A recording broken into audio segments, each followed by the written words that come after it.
Good morning, everybody. Welcome to Greater Restoration. It's Sunday morning. It's day 2. Let's get it. I'm your GM for the morning. My name is Witchy. Before we get into the nitty-gritty of the game, I got some announcements and credits I gotta go through. First up, Mystery of the Yokai Vale is actually not written by me because I'm a first-time GM. I ain't about that. So, Yokai Vale is published by Secret Cat Stories. The narrative is by Joel Sullivan, and the editor is Bertie Dutton. If you find that you like this and want to run it for your own players, it's available on TTRPG for purchase. So go buy it. The maps are from Neutral Party. They're available on their Patreon. Go check it out. And the music you're currently hearing is from royalty-free music on YouTube. And those are the big ones. So, yeah, also it's my first time GMing, so please bear with me as I figure stuff out. Because somehow I wanted to do this on stream for Twitch for charity. Oh, by the way, we are raising money for the Trevor Project, so check out the Tiltify in the chat. I know the mods are working hard to make sure you guys see all those links. So yeah, how about you guys introduce yourselves and your characters, and then I'll start the game. Great. I'll start. Hi, everyone. My name is Davey. You can find me on Twitch and Twitter at ThatDavey. I'm a queer and chaotic content creator and variety streamer. Love playing TTRPGs as well. My pronouns are he, him. I will be playing as Nephili, an Air Genasi witch, whose pronouns are she, her. Hi everyone, I'm Fair. You can find me at twitch.tv/fairbear. And today I will be playing Princess Nouvelle, a Hexblood Eldritch Knight fighter. Hi everyone, I am the French Tuck. You can find me on Twitch and Twitter as the French Tuck. I use they them theirs pronouns, but today I am playing Aya, a tiefling storm sorcerer who uses she her pronouns. Hi everyone, I'm Wicked Snack. You can find me at twitch.tv/wickedsnack or at wicked_snack on Twitter. I use they them pronouns, and today I will be playing Laurel, a fairy bard who also uses they them pronouns. Hello, I am Jacob, and you can find me on Twitter at @thejacobmeyer. My pronouns are he, him, and I will be playing a ranger halfling, Dawn Applebottom, who also uses he, him pronouns. Once again, I'm Witchy. I use she, her pronouns. I'll be your GM for the day. And with that all out of the way, let's get into this. So, alright. I had a whole intro and it left my brain. Okay. So It's early. yeah, so you guys are basically kind of an established group. You work in a guild, and you recently got a job from a local lord in the area called Lord Yama. And basically he's like, hey, this one town owes me money, but apparently stuff's going down. But I don't want to send my own people because I don't want to lose them. Because they're in a fight with another town. So basically, he sent you guys. Also, this music is getting kind of distracting. Let me pause it really quick. ADHD. Are heading to a town called Bubbledown Brook. As you approach the area, you see basically the road that you on kind of splits into two as there's a river in front of you.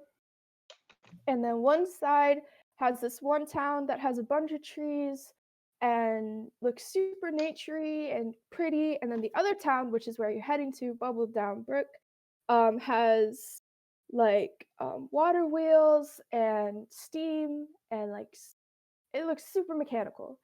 So you guys are heading down to Bubbledown Brook.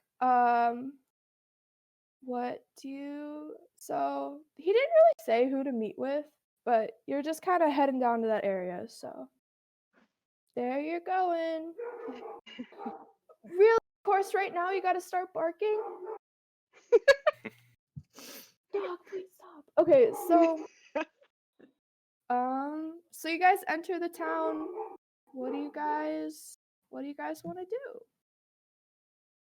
Just like looking around, do we see like he said there's an issue in the town. Does it like is it immediately obvious like what's going wrong here?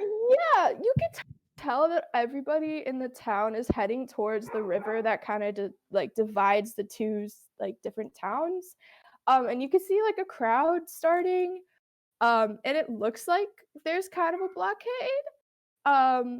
And you could see there's like one person kind of walking past you guys, walking towards that blockade. So yeah. I will hail the person that's walking past us towards the blockade, and Nouvelle steps up to them. She has a very regal air. You can tell that, like, even though she is no longer technically a princess, hence, because her kingdom was demolished, basically, she still like has that about her. She hasn't like really learned to live as like a common person yet. So she still kind of commands authority, and she'll go up to him and like, "Excuse me, sir. Exactly what is going on here?" Yeah, so you see a like middle-aged halfling, and they're like, well, we're fighting Root Barrow because the kids are gone, and they're definitely the reason why they're missing. I'm sorry, the kids are gone? Yeah, they left in the middle of the night. Nobody really knows what happens. And we're 100% sure that Root Barrow is the main cause of it because they cause everything bad that happens within the area. So, I'm sorry, go ahead. Seems quite the generalization you have there. Yeah, well, I guess somebody saw them talking to the Black Wolf that hangs out in the area, and that's just all trouble. And there's like no reason why they wouldn't have done that. Like nobody in Root Barrow is good. Hmm. I don't know about that. I think you should, like my companion here, you shouldn't judge an entire area by one person. I mean, we've been having a feud with these people for generations. Like it would be a surprise if they try to start some fights.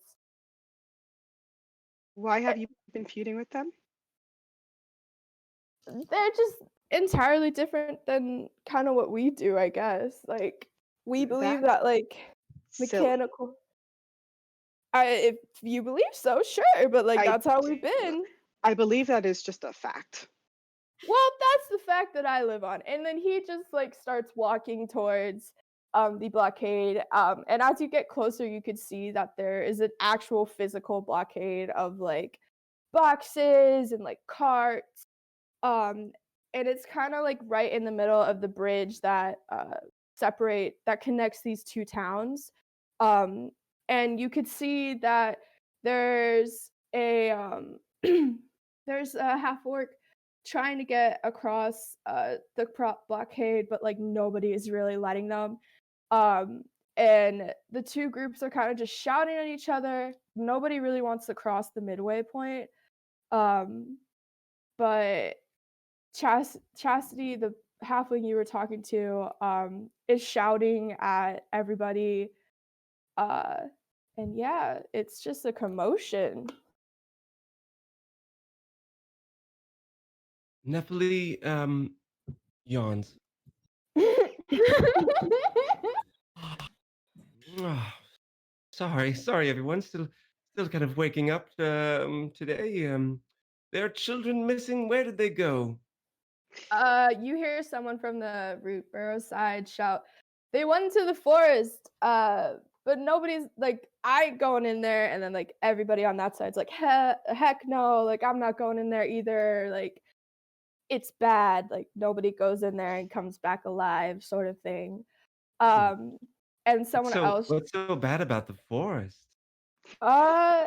somebody like next to you is just kind of like, it's just dangerous. Like there's always two wolves that are hanging out in there, and there's always monsters, and it's just not worth ever going in there.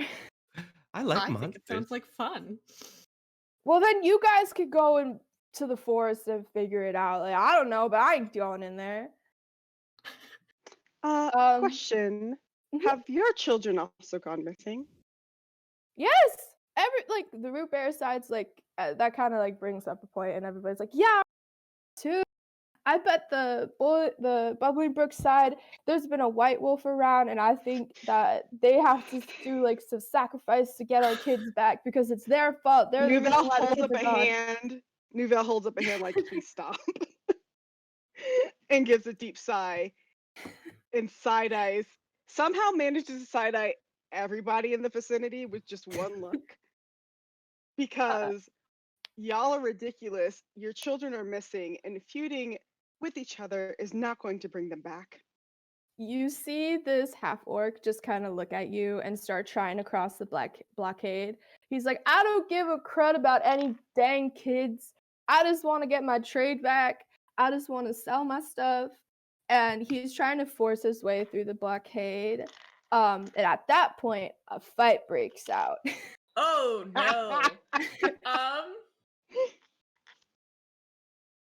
But as the fight is like starting to break out between the two sides, you see, Dallin, you see this little girl kind of like grab at your shirt and is like, "Come with me," and like tries to lead you away from the Hey, I fight. thought the kids were Right. missing. That's oh no. I This trust little that girl back 0%. here. She's like, "I know There's how at to least fix one this. I know how to help." Guys, mean- help. I mean, here's the thing. I don't think we're going to get any help from these people. They are too busy fighting amongst each other to even care about these missing children. This is the only person so far who seems like they can help us. Yeah, what's the worst that can happen? Yeah, no, I know Alright. how to go. I know how to go. My grandma can help. So she starts leading you away, and at this point, she introduced herself. She's like, "My name is Coral, and basically, I know how to. My great grandma, and I know how to stop this, but we got to go talk to her first. At her pontoon. Their pontoon. And she starts leading you guys that way. So Coral,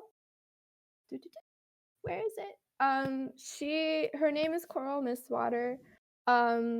She has like bright red hair, and she looks not super young. She looks between like 10 and 15, like in betweens. She has a necklace of silver that has a piece of coral with a ruby inlaid into it. And she's taking you down towards the root burrow side. And you start coming up to this pontoon, and it looks like exactly how you imagine like a old witch who lives out kind of away from everybody. It's about a quarter mile upstream, and it's like a small cottage, and half of it floats out on the river. It's pretty. It has potted plants, and there's a ton of different types of lilies. Ooh. So if you guys wanna Nepheli, is go this a friend of inside. yours? Don't believe you. You actually turn to Nephili and she's picked up a large mushroom from along the walk and just has bitten into it, and then uh, she's like she's just has this giant mushroom, and then there's her hawk familiar is sitting on her shoulder, and she just stares at you and leans over and has them bite a bite out of the mushroom as well. Okay, so just the question, and this is more like a logistics question, because Nefeli is no, this is for Davy. I apologize. Oh, okay, my bad. Nefeli is short, right? Yes. Are hawks like gigantic? Does the hawk sit on both of her shoulders? Yeah, is the hawk basically just like backpacking her? It's I think that since the hawk is a familiar, it's shaped relevant to her own body. So if you're imagining what Nephili looks like, she's the daughter of a genie essentially and a gnome. So gnome mother and like genie, all powerful godfather. And so she's very small, so probably about 2.5 or 3 feet height. So she's eatable size. Yeah, she's eatable. You just would catapult her into battle. Nefeli and Laurel both, because Laurel counts as small, I think. So you can try to eat me if you want, my dears. Oh, Godmother, you know I would never try to eat you. Oh, thanks. Just swallows the rest of the mushroom. Are you sure that's safe to eat? We'll find out. Can you roll me a That's fair. Constitution check? No, I'm kidding. No, please make him do it. Yeah, please roll a Constitution check. Please for me. make him do it. Yeah. Let's make the first roll of the game just you yeeting a mushroom into your mouth. Yeah, deal. Getting right into it.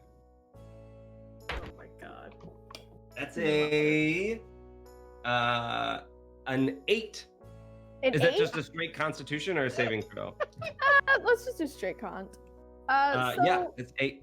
You eat the mushroom and it tastes like fine at first, but as like after you swallow it, it has like a bit of a like it tastes funny. And you get a little bit of a stomach ache. Nothing like horrible and not like, oh man, I'm about to puke. But it hangs with you for a little bit. You probably shouldn't have eaten that. Worth it.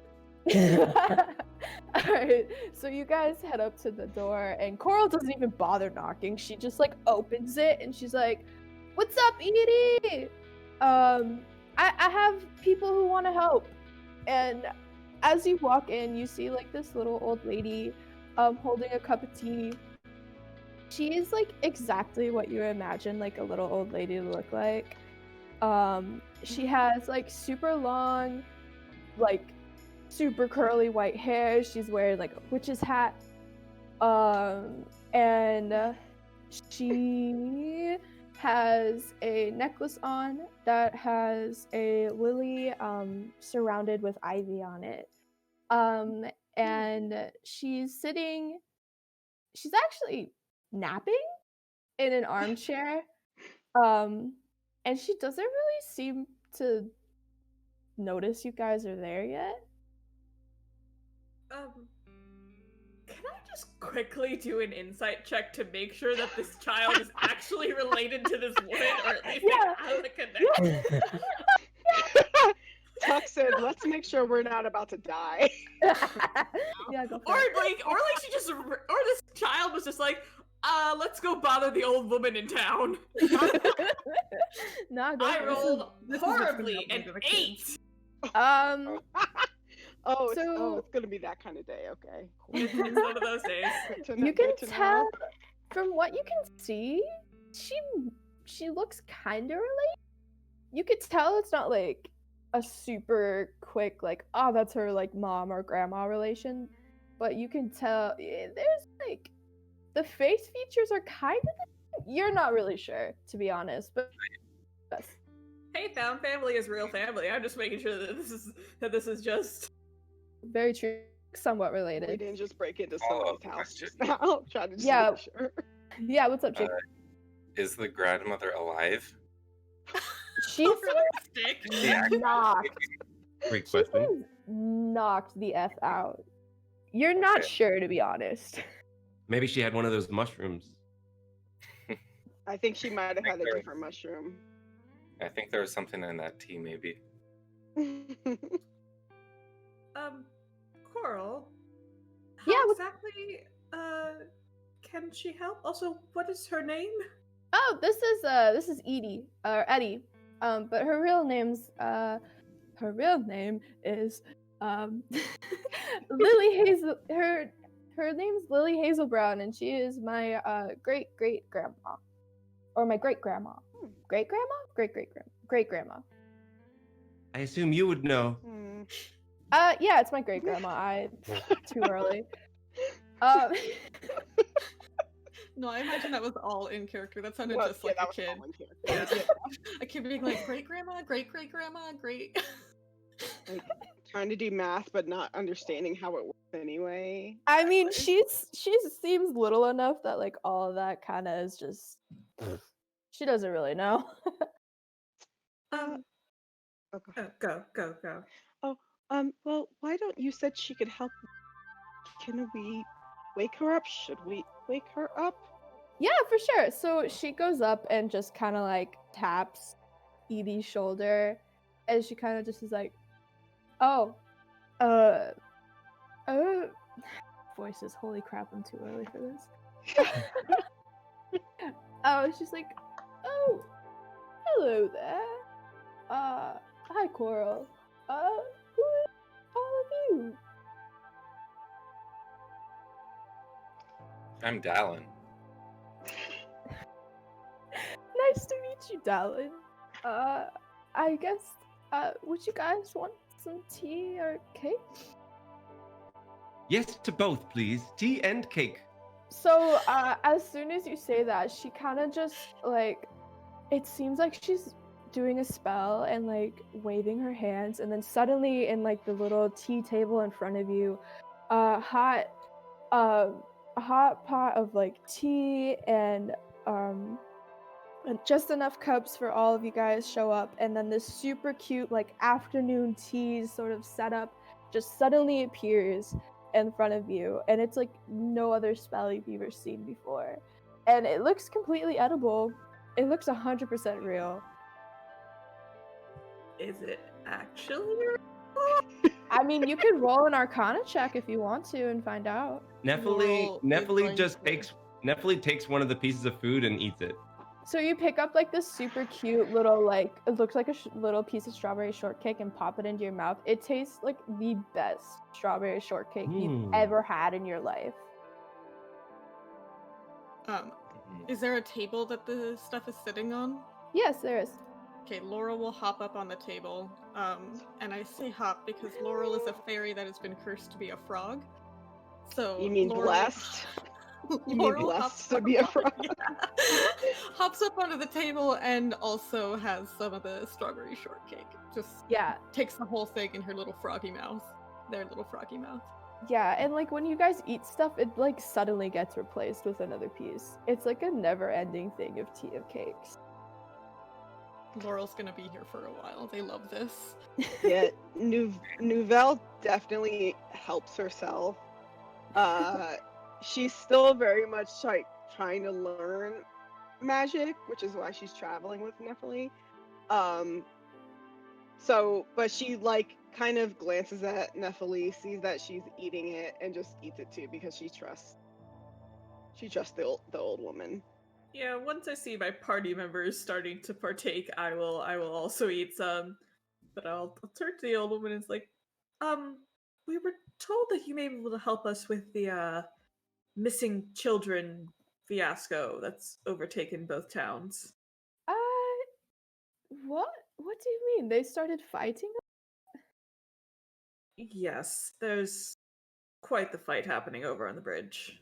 You should see the barricade. Goodness. Impressive. Now, normally they don't act this.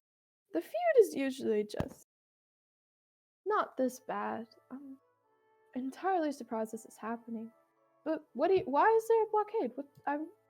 The kids are missing? What do you mean? And like you could tell she has no clue what you guys are talking about. Oh, okay. Well, according to the townsfolk, all of their kids suddenly just left their homes in the night and went into the woods. And they are blaming each other, even though all of their kids have gone missing. It's a terrible business, Laurel says, with a mouth full of food. They're being And they're- rather silly, if you ask me. And there appears to be something about a wolf or two wolves. Two? Yeah. As soon as she hears that, she kind of perks up a little bit. And she's like, this is bad. Well, I think there might be one way for you guys to help if you're willing to go into the forest, because no one else really wants to. But there is a spirit in the forest, and it's the spirit of Moss and Glade. And they practically know everything. And they should definitely be able to find the children. Coral, you're gonna have to go with them because you obviously know the forest really well. And like as soon as she says that, Coral just is like standing up super proud, like chest out, like heck yeah! I know this forest like front to back. Like you know how like a kid, like as soon as they get like a mission, they're just like ready for it. That's exactly what she's like right now. Are you sure that's safe? Oh, she knows the forest like the back of her hand. She grew up in there. I had taught her how to use to go around the forest. She'll be perfectly fine. And she'll lead you guys through the forest just fine to the glade. I have no worries about her safety. I see no problems with it. I don't see anything wrong with it either. I mean, if this is how we have to get our job done, then let's just get it done. Okay, before we venture off into the forest, I just have a very quick question. Very important.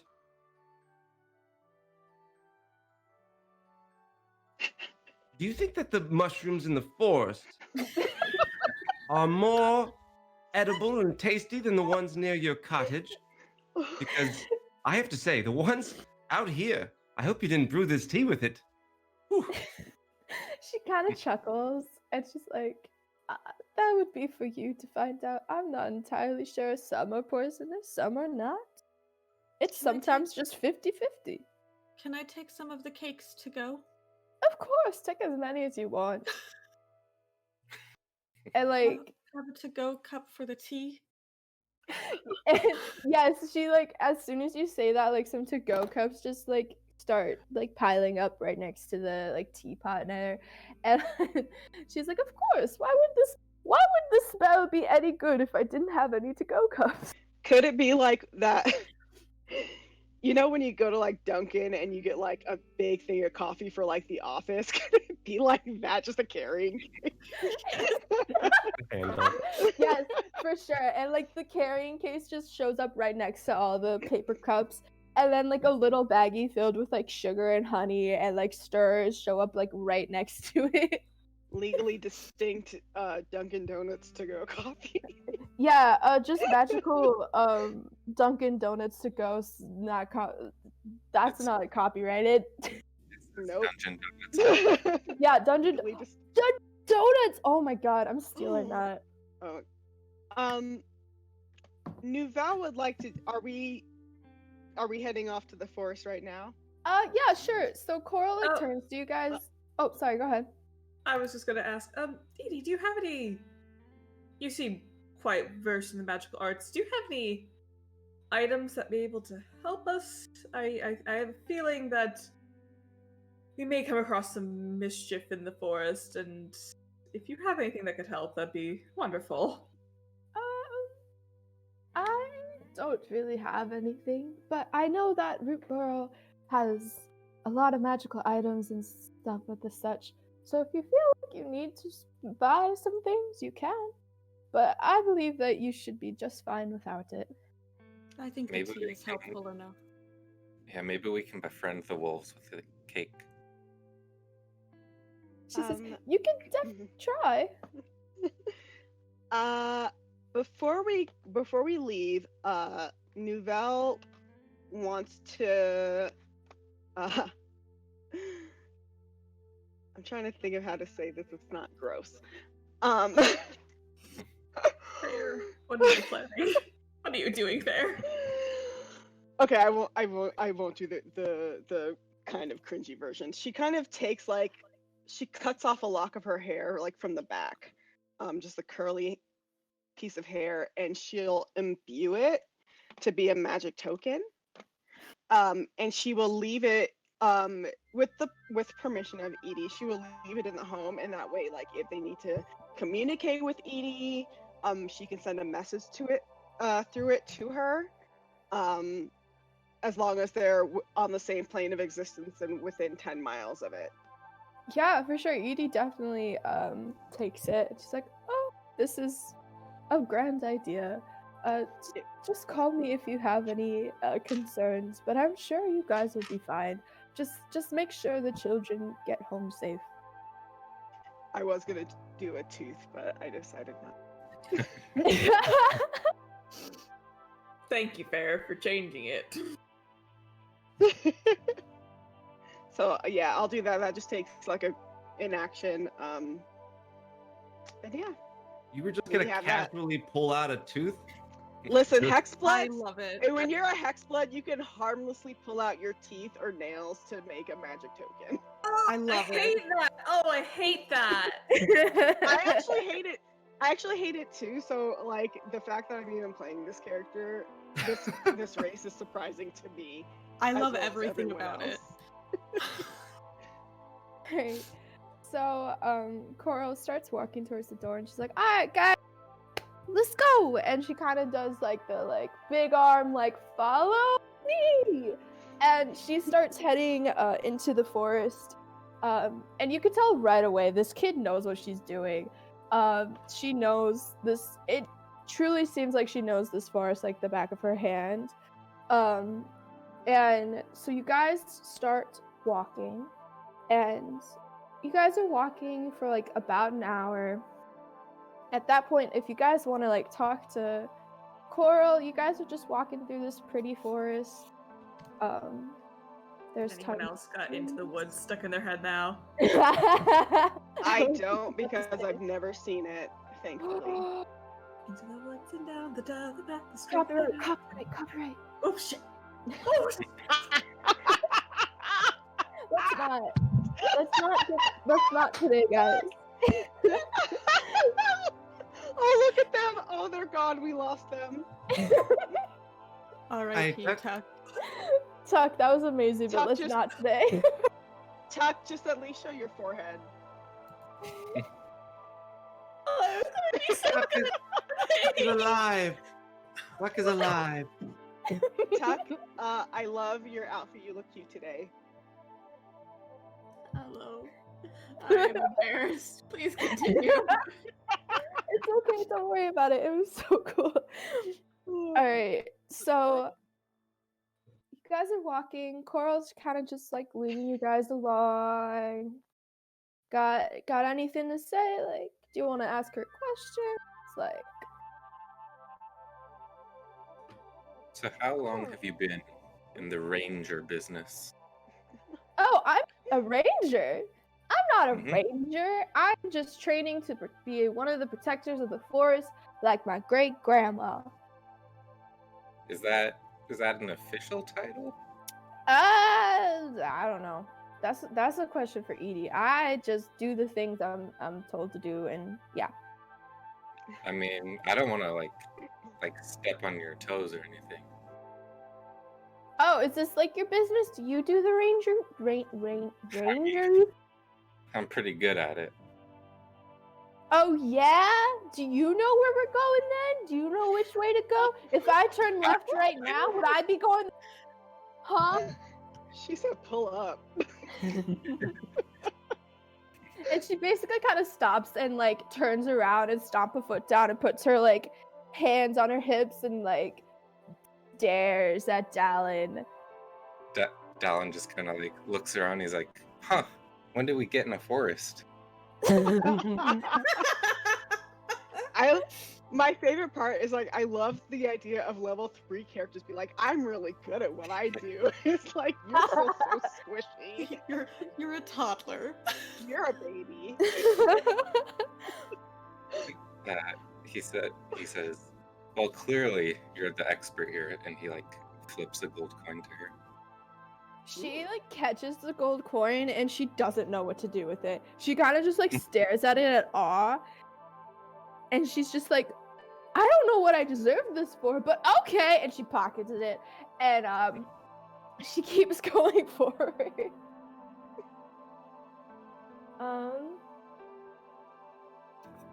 But with that, oh, sorry, go ahead. Oh no, it's okay. I think Nouvelle will, she'll go up to Corn like, so,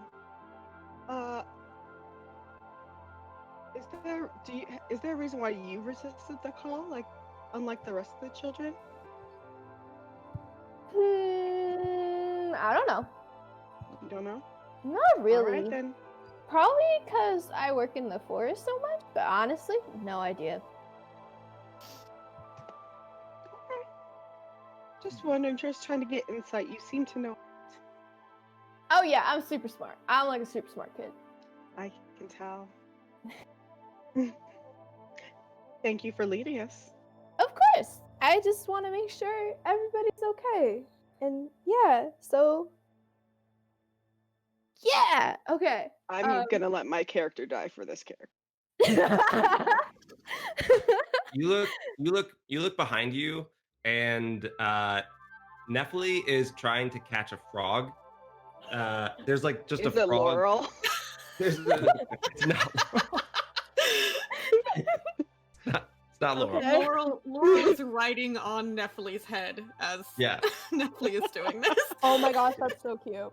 Yeah, there's just like a little frog, and she's just entirely distracted and just come here, little happy. Can you And, roll me an athletics check? Of course. And I'll roll to contest it. That's a 6. You definitely. It takes you a little bit of time.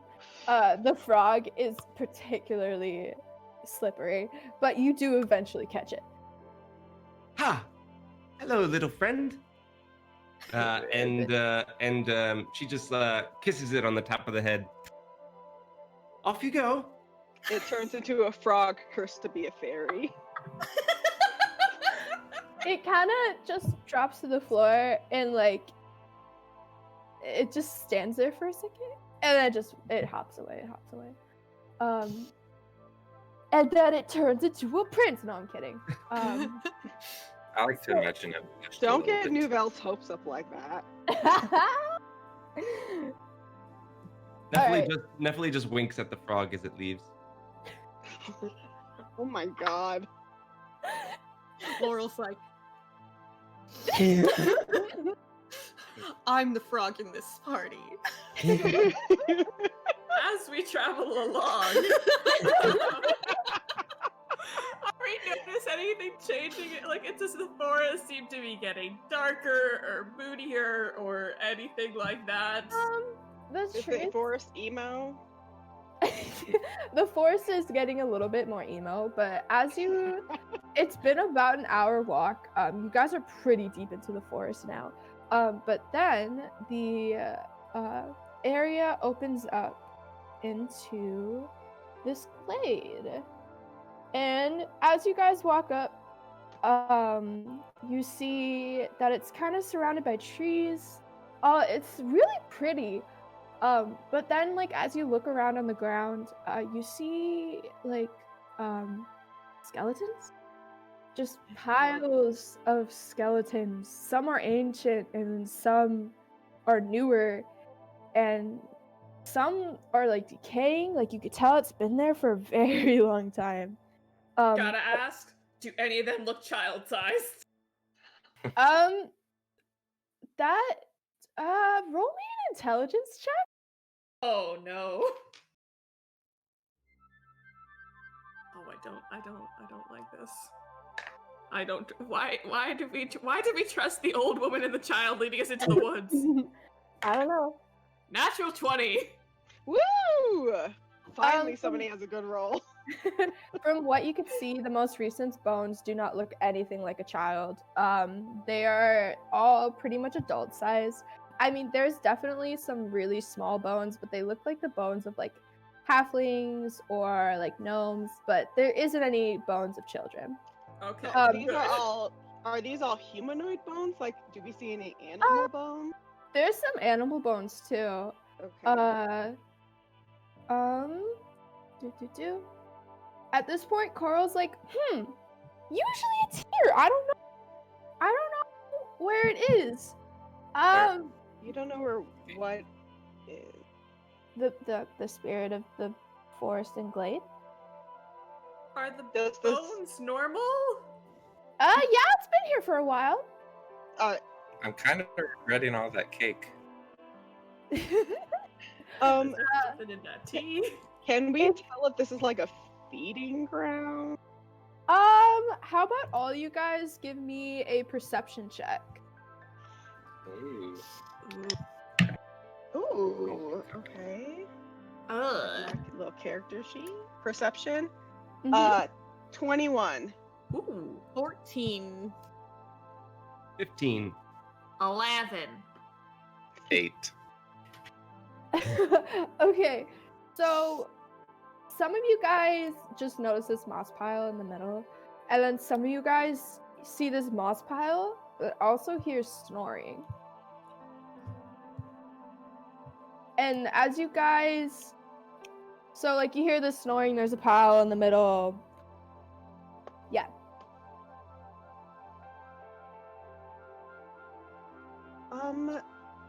There's a creature in that moss pile.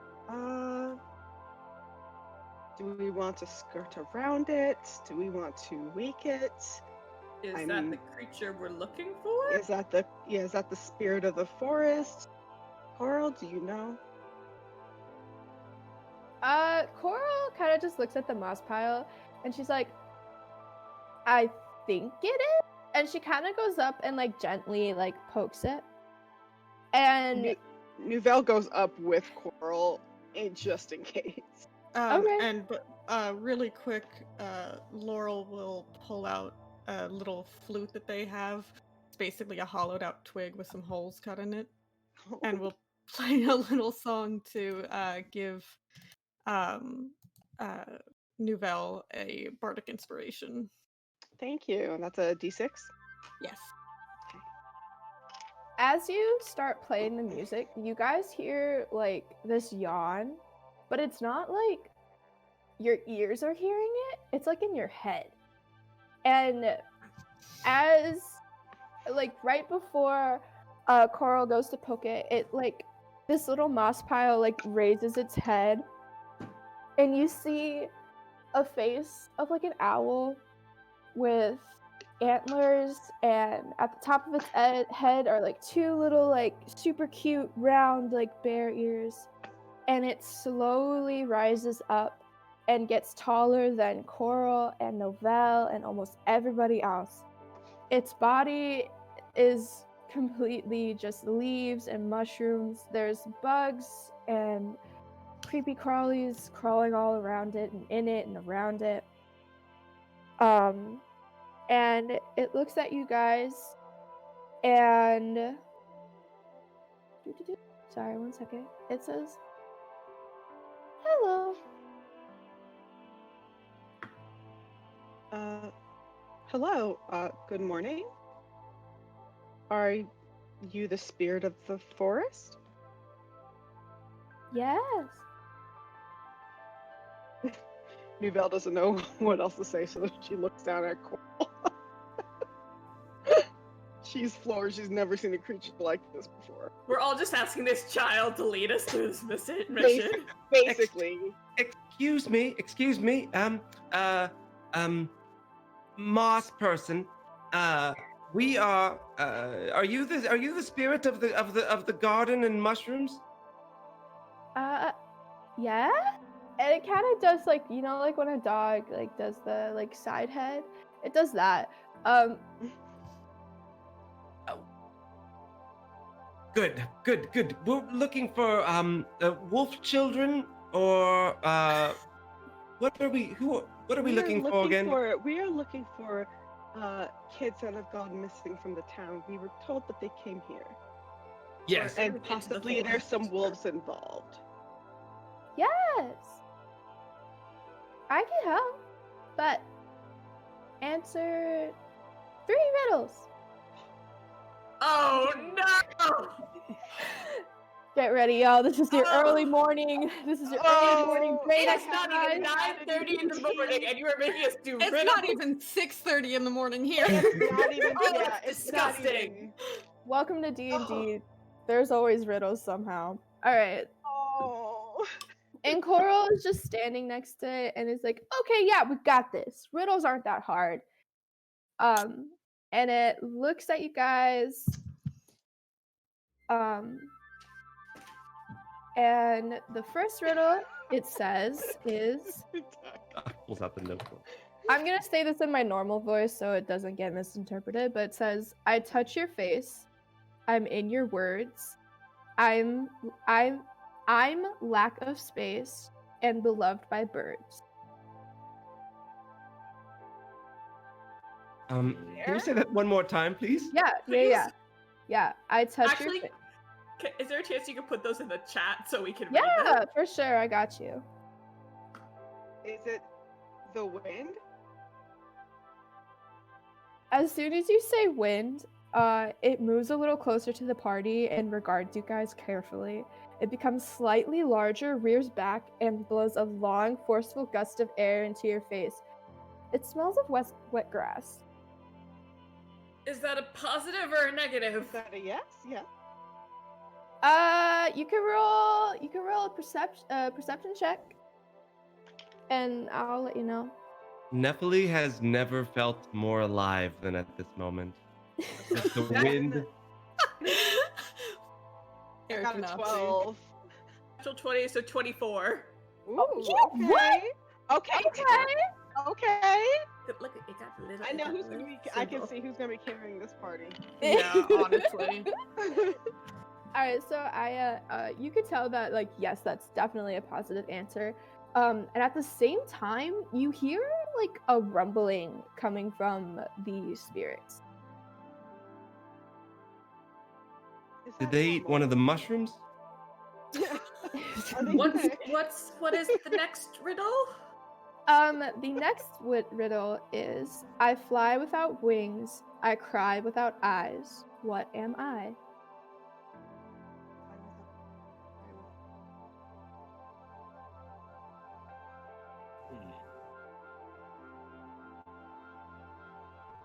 This is quality content here, y'all. Can I roll for? Can I roll Time for? to do Yeah, riddles. good. Can I roll for Nephili?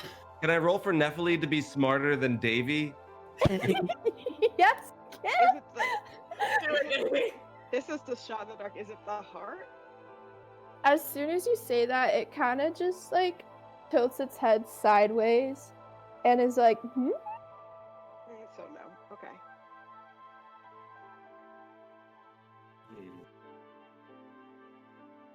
All right. Without eyes.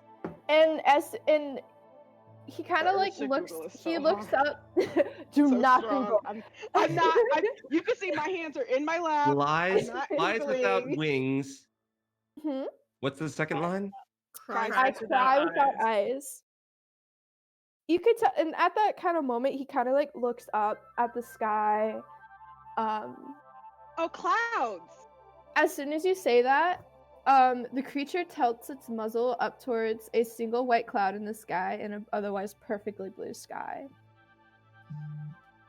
And for the last one, what does a tree do when it's ready to go home? It leaves. It leaves. It leaves. You hear the word "it leaves" in your mind, and the creature lets out a roar of deep laughter and falls of sight behind a mound rolling around in the grass. All right. Okay. Laurel No. plays a little victory music. At that point, the spirit says, "Okay, I can help. I know where to go." And at that point, it kind of recognizes Coral and like nuzzles her in the face a little bit. And it on arms are kind of like, they look like squirrels. but then it like goes back under like the little leaf coat, so like he has arms. So at that point,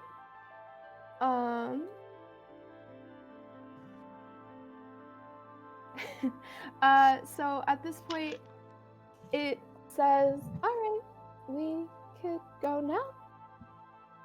Or if you guys want, you guys can like search around and try to find some stuff. You could you we know where ask- you're going to take us directly to the children? Yes. Ah, okay. And we have to kill the wolves first, or no? I don't think that's the best course of action. Ah, okay. Thank you for your help, moss creature. My name Spirit. is Spirit. Your name is Spirit? Yes. It's great to meet you, Spirit. I'm Nephili. This is my hawk. Hi. And like when you say that, it kind of like stares at the hawk, and like your hawk kind of like bows to it, and he like bows back in respect. Question. Yes. Why do you know where the children are? Are you responsible for this? No. I was also wondering this. How do you know where the children are? This is my forest. They are I the spirit of the protect forest. I thought it. that was obvious. Do you know why the children have gone missing? No. All I know is where they are. Are Um, there other things there than the children? It kind of leans back a little bit and thinks about it. And he says, maybe? That's good He's to know. not sure. Are You're the they- guardian of the forest! Are the other things with the children nice to the children? Yes. And like at that point he starts leading you guys out of the glade.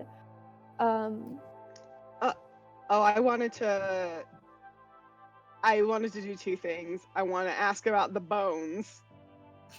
What What's up with all about the it? bones? He What kind of about just looks at you and is like, you can tell there's like an air of like protectiveness. Like he could like you think about it and he's like, oh, he could mess you up if he really wanted to. But as long as you're doing like he's the protector of the forest basically. So But what's up with all the bones? I have Why a are feeling if we hadn't answered all three riddles correctly, there would have been more bones added to the pile. he says Oh, mess yeah, around okay. and find out.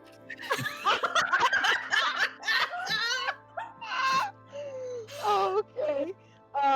The second thing I wanted to do was you mentioned having a look around, and I wanted to do so. Yeah, because- go for it. Can you roll me either a perception check, or if your survival check is higher, you could go with that. I'll join in the perception-y checking. Yeah, go for it. Ooh. My perception and survival are the same, so like that's an 11. 16? All right, so Novelle, you don't really find anything in particular. You find a pretty cool skull, but it's probably not worth anything. And Aya, I don't want a skull. you are able to find about like 30 gold pieces of like old or unrecognizably ancient gold coins scattered around the area. Ooh, I'll divide those up amongst the party. All right, generous. so that's about 6 each for all y'all. All right, so as you guys are heading out into the glade, you notice someone. Actually, let's do this. Can you guys make me a real quick perception check? You got it. Okay. Oh my god. 13. You're rolling. A 3? Nine. It's not even worth me saying what I got. What'd you get though? Well, that's a 2 on the die. That's a 5 total. Okay. 30-20. Stop I'm rolling looking so for that. well. I'm too busy looking for a frog to kiss because I'm pretty sure there's a prince in here somewhere.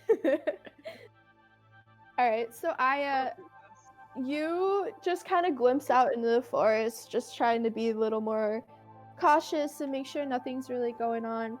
You catch a glimpse of a giant white wolf following you guys. I'll just point it out to the party that Okay, as soon as you meet eyes with it, it flees and runs away. tell the party then. We may have some company following us. White wolf, you say? Was that white wolf your friend, Mr. Tree? Wolf? And it kind of does the sideways dog thing. No? Okay. Wolf? It goes the other way. Are you familiar with wolves?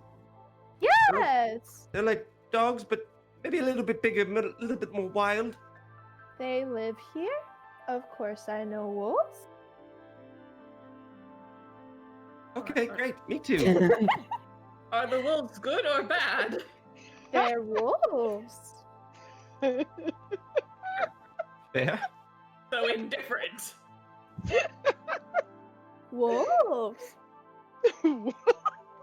Ah, I like you, Tree. I'm not the tree.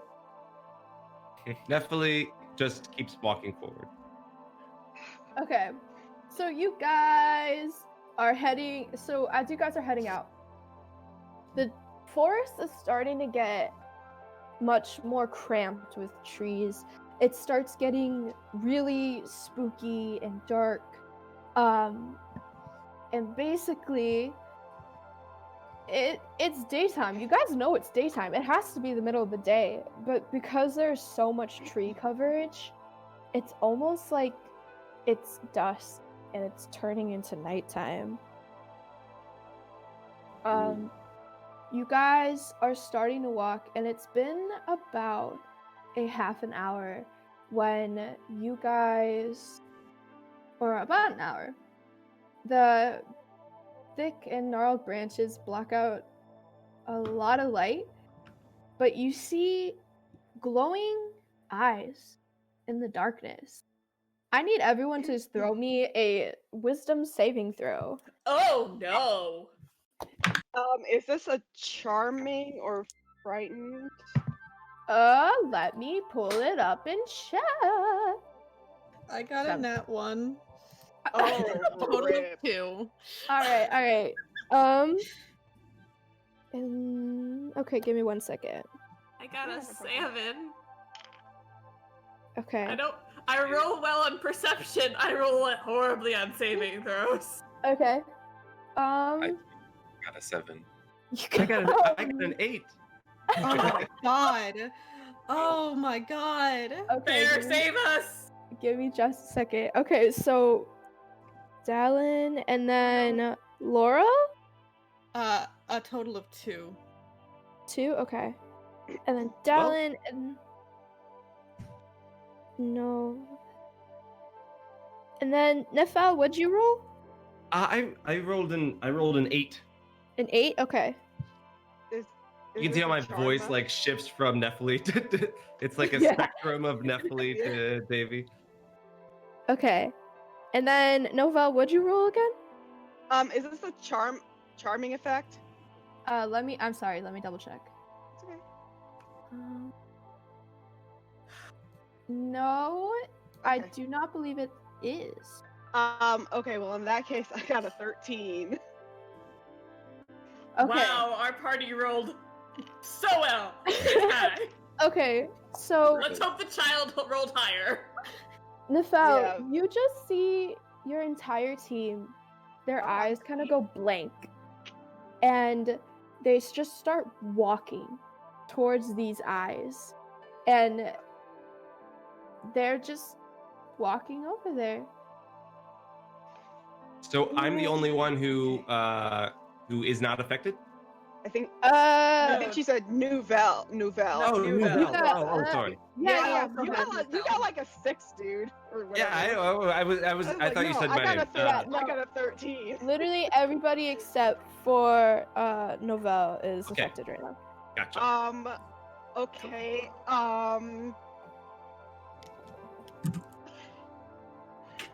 Oh, I'm trying to figure out what to do. First off, I just grab Laurel. As 'cause soon that's as easy. as soon as you grab Laurel, she like blinks out a bit. She Okay. And then I do the same for Aya and Nefeli. as soon as you grab Aya and Nefeli, they both blink out of it as well. Dallin is still walking towards it. Oh, and Dallin. I'm sorry. I'll grab Dallin. Okay. Sorry. Speed of 25 though, so don't worry about it. I was gonna say. What about Coral? Laurel's okay. Okay. What do you all think you're doing? You guys have like no kind of recollection of what happened. You just had like this feeling that you had to go towards that light. I don't. Oh no. We have to go towards the light. I think. Do we? Oh God. I Go wasn't towards the thinking. light. Oh, let me not, because that's probably copyright. I was gonna quote Poltergeist. Are the eyes still there? Yeah, they're still watching you guys, but it like kind I- of looks a little angry, and then Oh. it kind of goes away. I want to chase after it. As soon as you try to chase after it, it just goes away. It's gone. It just Do I poofs out. Oh, it poofs out. Do Mhm. I see anything where it disappeared? No, it's just kind of gone. Well, Did they that's concerning. Animal eyes? How about you roll me let's do nature check. Okay. 14. Sorry, you could do better. So you could kind of tell that those eyes didn't really seem like normal animal eyes. Like it was a monster, but you really couldn't tell like what type or like what it was. Okay. Really quick, Dallin, what were your favorite enemies again? Beasts. Beasts? Okay, never mind. Alright, so Well, that's not concerning at all. Yeah, not at all. Alright, give me just a moment. And Alright. then you hear a dice roll. So Bad as news soon all as you around. see this one disappear, let me pull up the map really quick. You see Oh wait, I hate this. actually let me think. Yeah. You see if I can pull up the thing that I need. If I can find this. I should have done this before the game, but we're doing it live.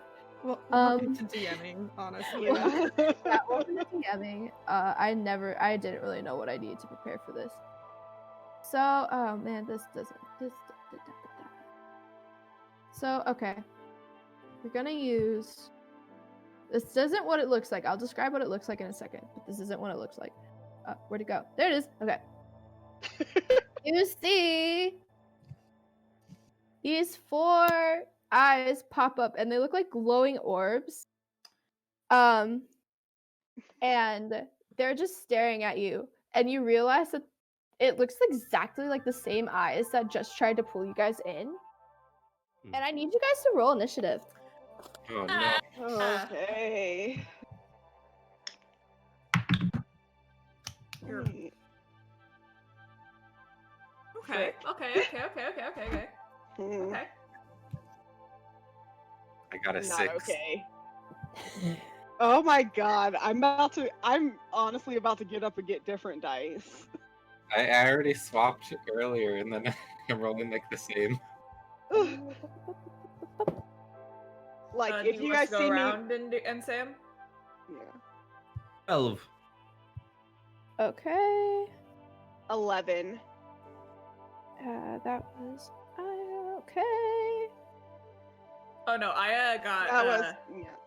That was Nouvelle. Okay. I have the character when I was writing this down. Okay, cool. Who next? I have Dallin as 6, and then Aya, what'd you get? I got an 18. 18. All And right. I got a 17. Wow, look at you. Okay. Okay. There are a couple of us up front. Okay. Oh, I didn't give you guys tokens. Oh, fudge. Okay. If you see me get up, chat. If you see me get up from the game, it's because I want to get better dice. I'm sick of being disrespected right now. So, as soon as these monsters sort of appear, the Spirit of Forest and Glade kind of backs up, and away from combat. It seems like it's mostly just worried on protecting, Coral.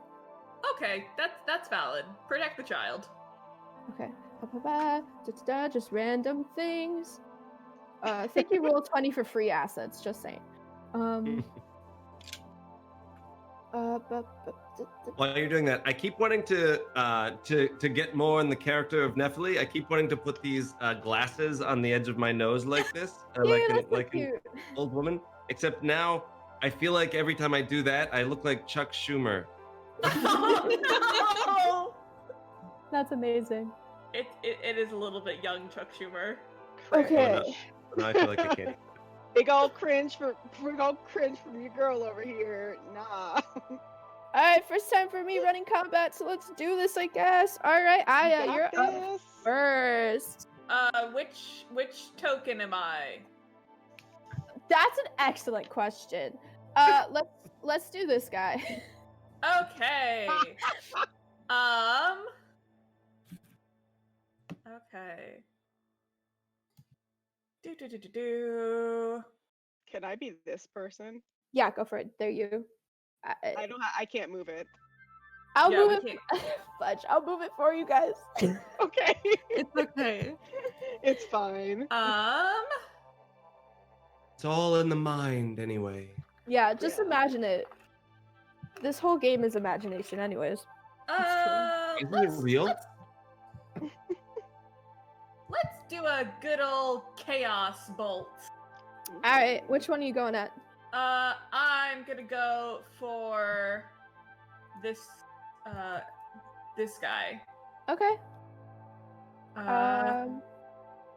I'll start with the level 2. Okay, go for it. Level 1, sorry. Okay. So I first gotta roll to hit. Really quick, what type of damage is it? So that will be determined when I roll the damage because it's Chaos Bolt. I see. That's a natural 20. Yes. All right. Well, what type of damage is it? Okay. I have to roll a D8. Okay. 7. So that's psychic damage. All right. How much damage is it?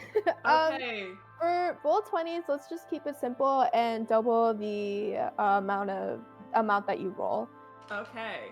So I roll 2d6 plus 2d8 plus 1d6.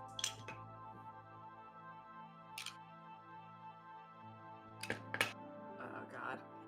Let's hope for the same numbers on the 8s because then it also I get to make another attack. Oh, interesting. I love this spell. Okay, not 2, but hold on one sec, and then I need to roll the 6. Okay, mathematics times. Oh, that ends up being 8 plus 8, which is 16 times 2, which is 32 points of psychic damage. I can't believe you just bullied these orbs to death. You shoot this bolt, and it just explodes this tiny ball of light, and it's dead. It's dead. Goodbye. I think that's what you call overkill. Just a little bit. And like, love it. as soon as you do that, the spirit behind you just goes.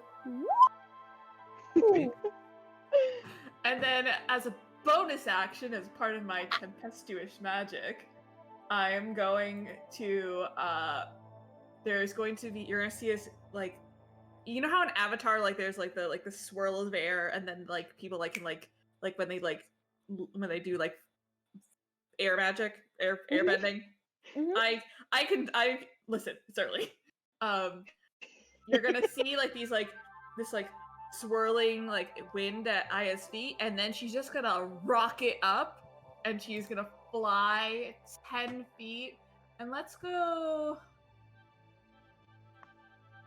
There? Yeah. Alright, cool. Alright, so now you're there. Alright, you obliterated one of them. Woo! Laurel, what would you like to do? I would like to cast Vicious Mockery. Ooh. I need a Wisdom saving throw.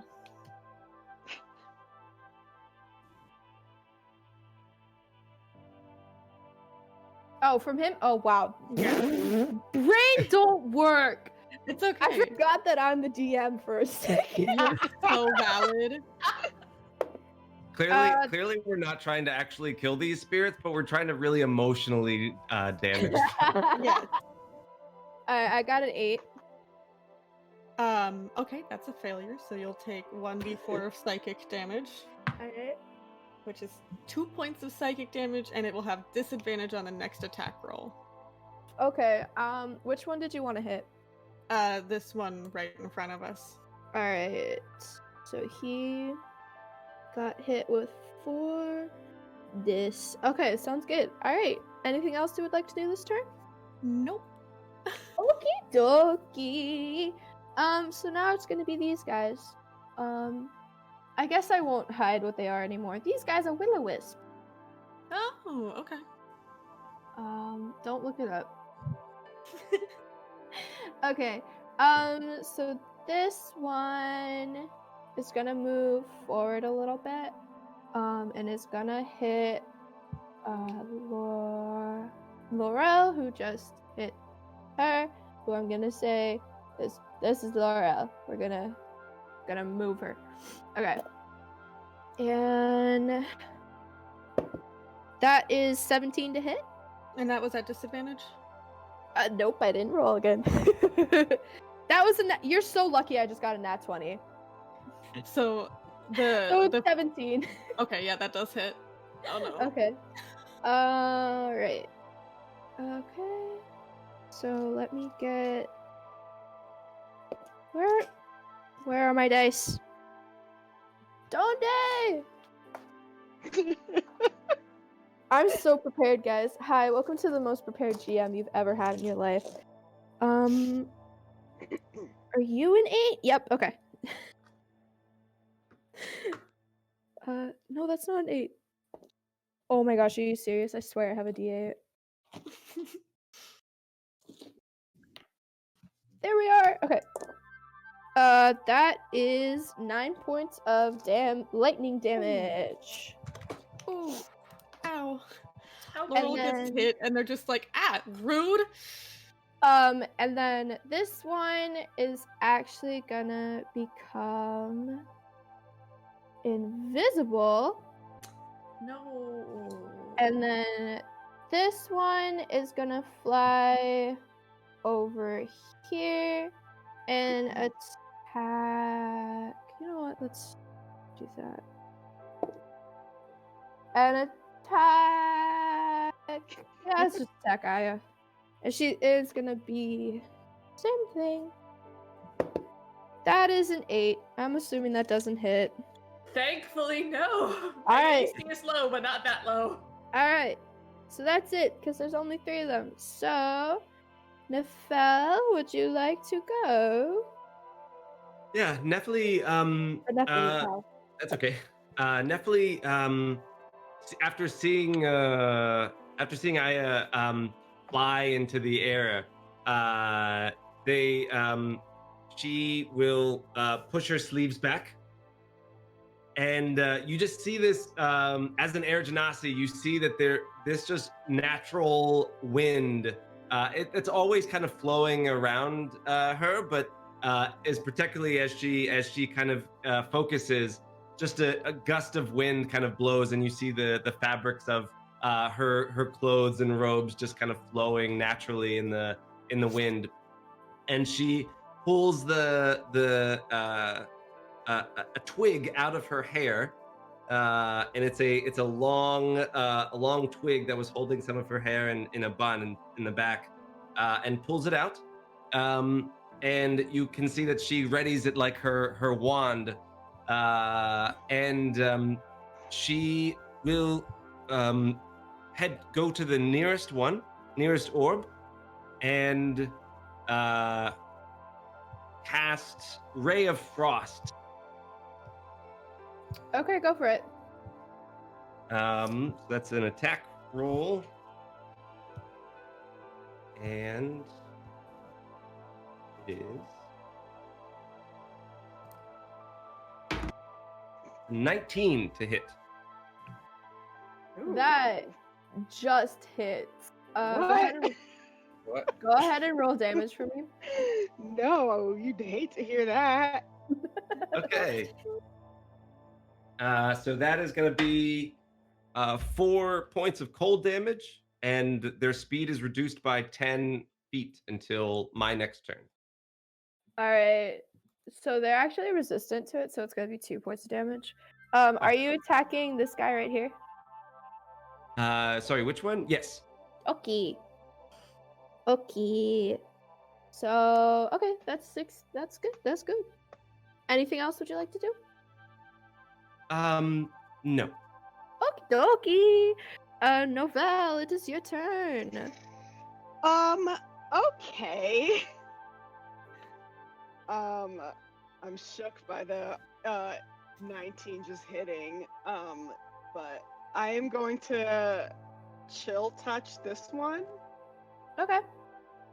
So I'll make an attack and hopefully.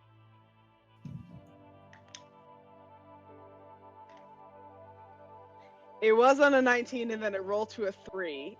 Oh no!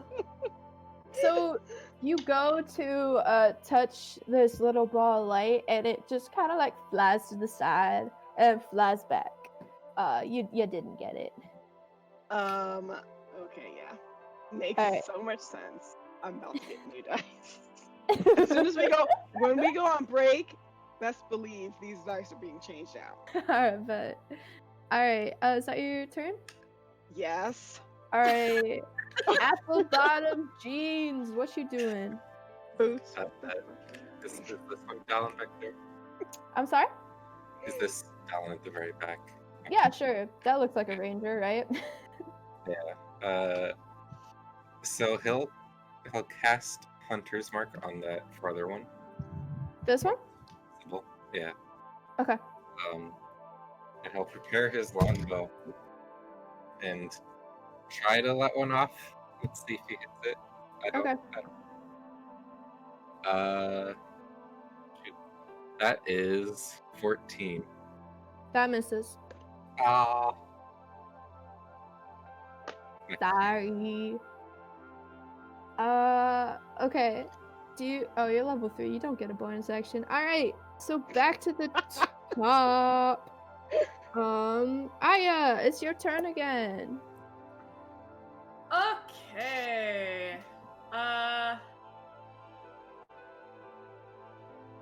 Don't try and fix what ain't broke. Chaos bolts again. I'm gonna try it at level 2 this time. Okay. Same one you guys been beating up this guy? Sorry. This one isn't hurt, right? Nope, he's not hurt.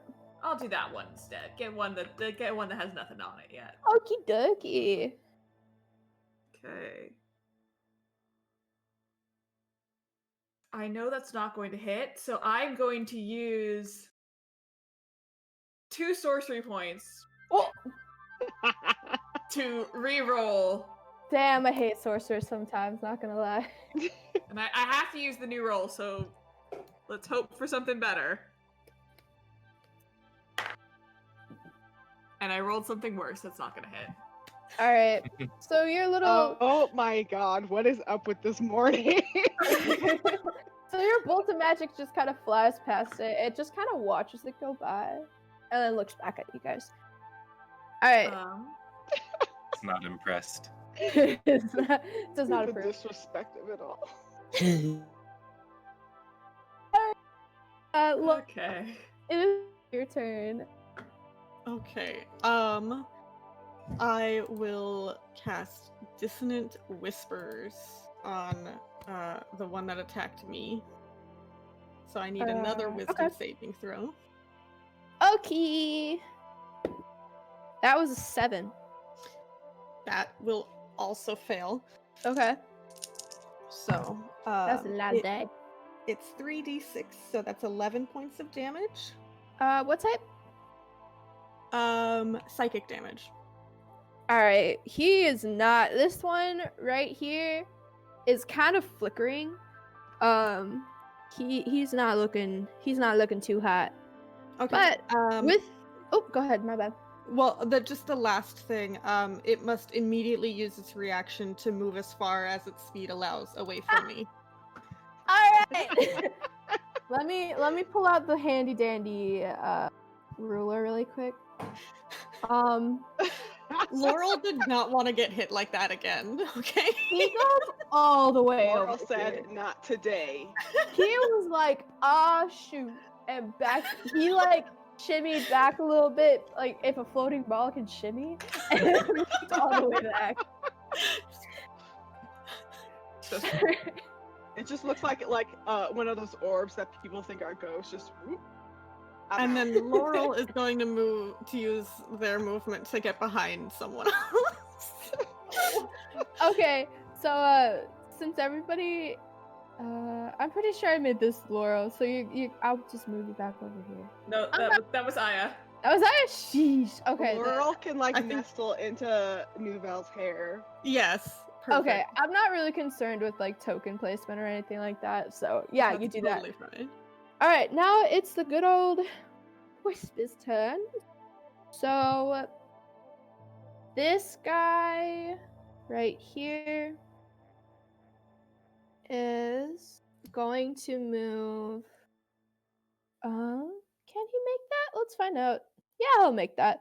He's gonna go over here and attack.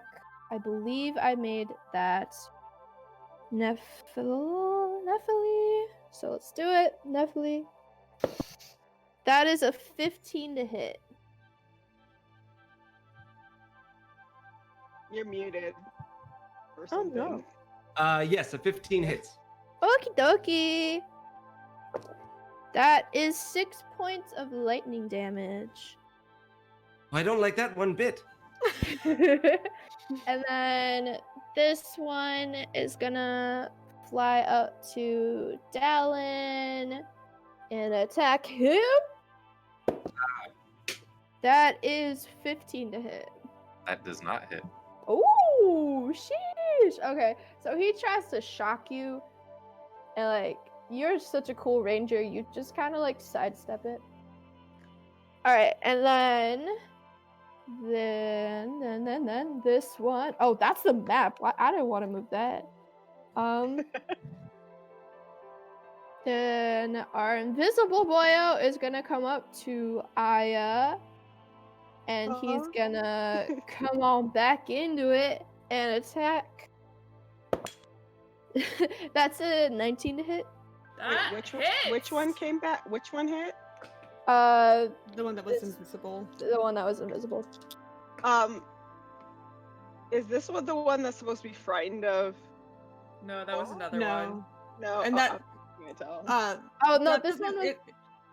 that doesn't have a lasting effect. It just has to use its reaction to go away from Oh, okay. Mhm. Yeah.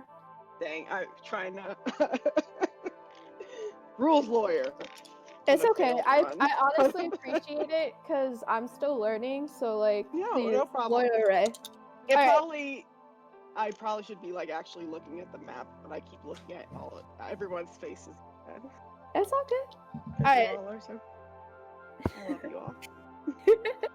Alright. Does a 19 hit you, Aya? Yeah, 19 hits.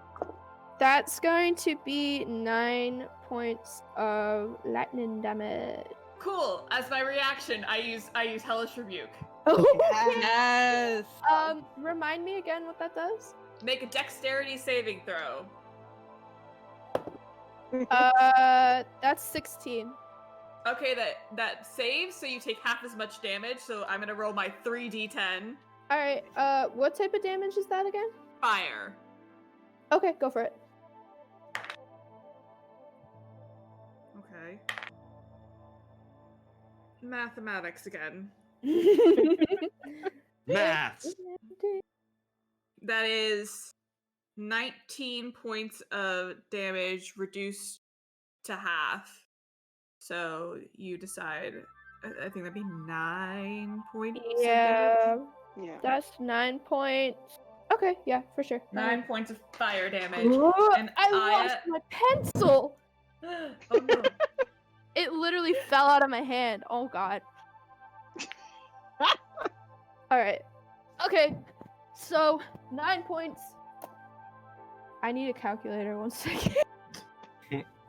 You're so valid. Okay, for sure. All right. But he hurt.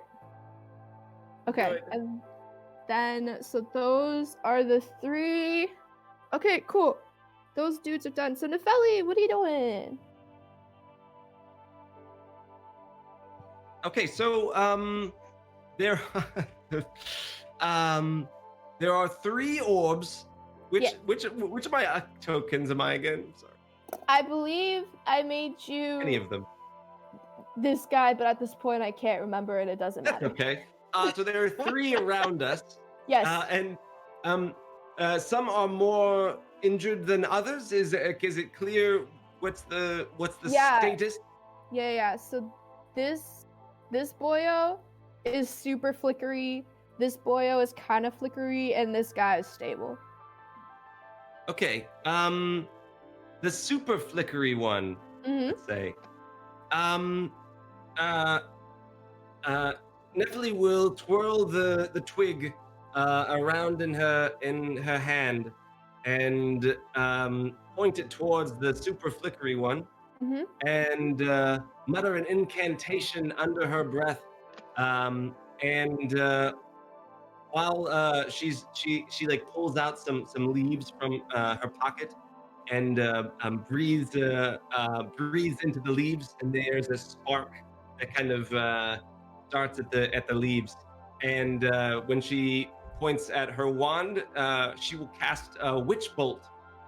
Ooh. Ooh. So that's a spell attack. Mm-hmm. Hope for the best here.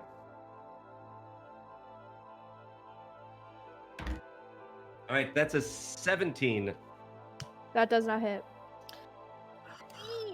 Gads. That hurts to hear. Yeah. She's like, she like takes her like wand and like shakes it. Like, what's wrong with you? And then she will take a deep sigh and use a bonus action to pull an apple out of her pocket and bite into it. All right, you can do I that. think that's Yeah. just a free action. Yeah. I'm fine with free action, but if you want to use your bonus action, go for it. It's a long bite. Okay, gotcha. Like gotcha. just stares at the orb and is just like, That's, Savors the that's apple. unsettling, actually. I really- Oh, that's unsettling. God. That was a little much, but I Yeah, hate I to see appreciate it. that. All right, Nouvelle, what you doing? Praying to the dice god. That's a good I- prayer to have. Okay, I'm going to attack one just with my longsword. Okie dokie. Okay. Please. No. Why do I? That one. No, it's a 3 again. Leave me alone. Don't even look at. Don't even look at me. I'm about to turn my camera off. Yeah, that he just easily slides out of the way. Okay, can I flavor this? Yeah, go for it. I will love some flavor. Nouvelle goes to swing at the orb, but Nefeli kind of gets in the way, shaking her wand, and so I don't want to hit her, so I move at the last turn. Oh at the my last god, second. I love that. I honestly love that. Please take a point of inspiration. that is so fun. Oh, okay, thank you. I will always award flavor. Alright, so with that, Mr. Apple Bottom. Oh, no. I love just saying that. I He has can't a get lot. that song out of my head. What was that? He has the longbow in his hand, and he's looking at this orb half a foot in front of him, with the wand shaking and the sword swinging around to his side. And he just kind of he's kind of gonna lean a bit and try to shoot it at disadvantage. Okay, go for it. Definitely, it's gonna work with our rolls, but well, I don't have to roll again because the first was a natural one. Oh no! So you go to shoot it, and you see the sword swinging, and you got spooked, and you just kind of back up, and you fall on your butt. And I'ma say that you're gonna be a little prone at the beginning, or not prone. Yeah, no, you're gonna be prone at the beginning of your next turn. That's fair. Yeah. Quick question, really. I'm sorry, I just looked at chat and they were like, y'all ready to TPK some squad? Hey, listen, chat, listen. If Oh, you no. think I don't have backup characters from a backup was- characters, you are incorrect. That was There, that it was was- wicked. I promise I'm not going for a TPK. There's an encounters board, and Yeah, this my is dog the just got hardest hyped. encounter you guys could have rolled. So No. sorry. I have an important Y'all give question. my- Yeah, go here, for it. have a puppy. For Dallin, this is a question for Dallin. As a forest hunter, as he falls on his butt, can I ask the boots that he's wearing? Oh, knew it. God. I knew it. I knew you were gonna. I knew. Love Would this game. Would you say that it's fair that they could possibly have fur in them? There is indeed a lining for Are you wearing jeans? Is there denim? it's it's the fantasy jeans. Can we all be looking at him Yeah. as this happens? Yeah, you guys all turn Have around you- and watch him fall flat on his ass or butt. Hit the floor.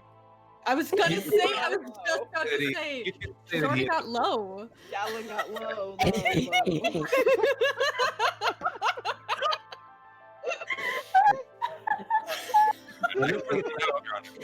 Thank you all so much. That's the end of the game. Actually, we did it.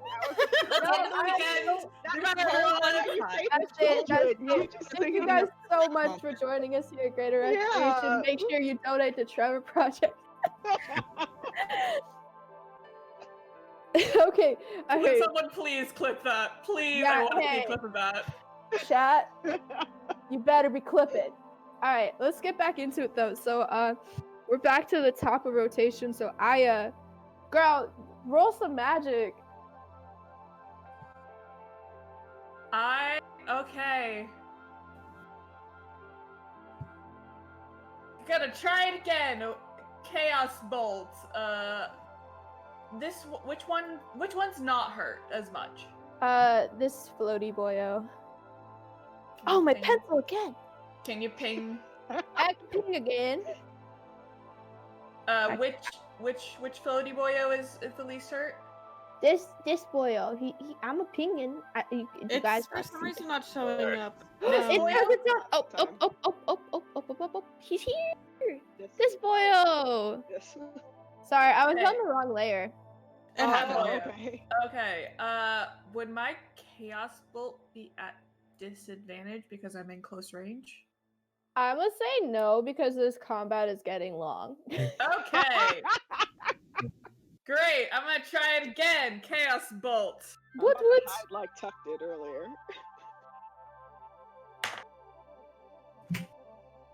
Oh no. Fair.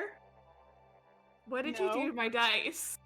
Literally nothing. Why did you curse me with a freaking 3? I don't know. Why did Davey curse me with all the 3s? How about we just blame Davey for it? Okay, we can play Alright. David. I'm okay with I blaming accept you. full Thank you. responsibility. Yes, okay. Why would you blame me? Like, I've done nothing wrong ever my entire life. Like, so. Confirmed. Never. Eric has done nothing wrong ever. That's all I can do. Actually, I will use my tempestuous magic to just move like to here, just to be out of some close. Move like to here to be out of close range with that with Wispy, because it doesn't invoke an attack of opportunity. Yeah, for sure. Why can't I move you? Which layer are you in? I don't know. That's a great question. Why are you guys on the background layer? All right, that's fine. You're over here. Welcome to I don't know what I'm doing. All right, Laurel, it's up to you. It's up to me. Yeah. No Laurel, pressure. Laurel, please save us at this point. Like, Please this fix is this our mess. only hope. Please fix us. Okay, best I can do. How bad is everyone looking health-wise? Oh, I haven't been hit. I just cannot Okay. hit. I'm Okay. at 8 hit points of 17. Okay. And Nephili? Nephili is not doing too badly, but I'm a little over half. A little over half. Okay. I think I can get to Tuck's character. To Aya. So I'll hop over to Aya Yeah. You do and sit on Aya's head and cast Cure Wounds. that. Okay, you Great. do that. Thank you. So you get hopefully a good amount of hit points back. Please. Oh yay, max. Okay. So you get 12 points of hit points. And like that, I am fully back up to health. Yay! Woo! And then I will use my bonus action to give I can't remember character names now. Nouvelle. I to give already Nouvelle- have inspiration. Oh, it's probably was that- past though. It's probably It- been probably more than been 10 over minutes. It's been so more than 10 minutes. I'll give Yeah. you bardic inspiration Yes. and a mote of potential. So a little a flower floats around your head. And you get extra stuff when you use your bardic inspiration. Wait, it shouldn't have been 10 minutes in the No. game. No, not in game. I got Oh, yeah. You 'Cause it's said only it was 6 third- seconds per round. No, but No, the last. I got this before when we were checking out the bones. yeah. Yeah. Yeah. Oh, back in the glade. sorry. Yeah, I was yeah. thinking of the inspiration.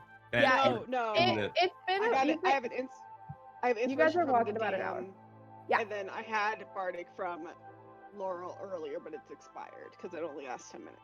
Mhm. Okay. Cool. So that's the thing that happens.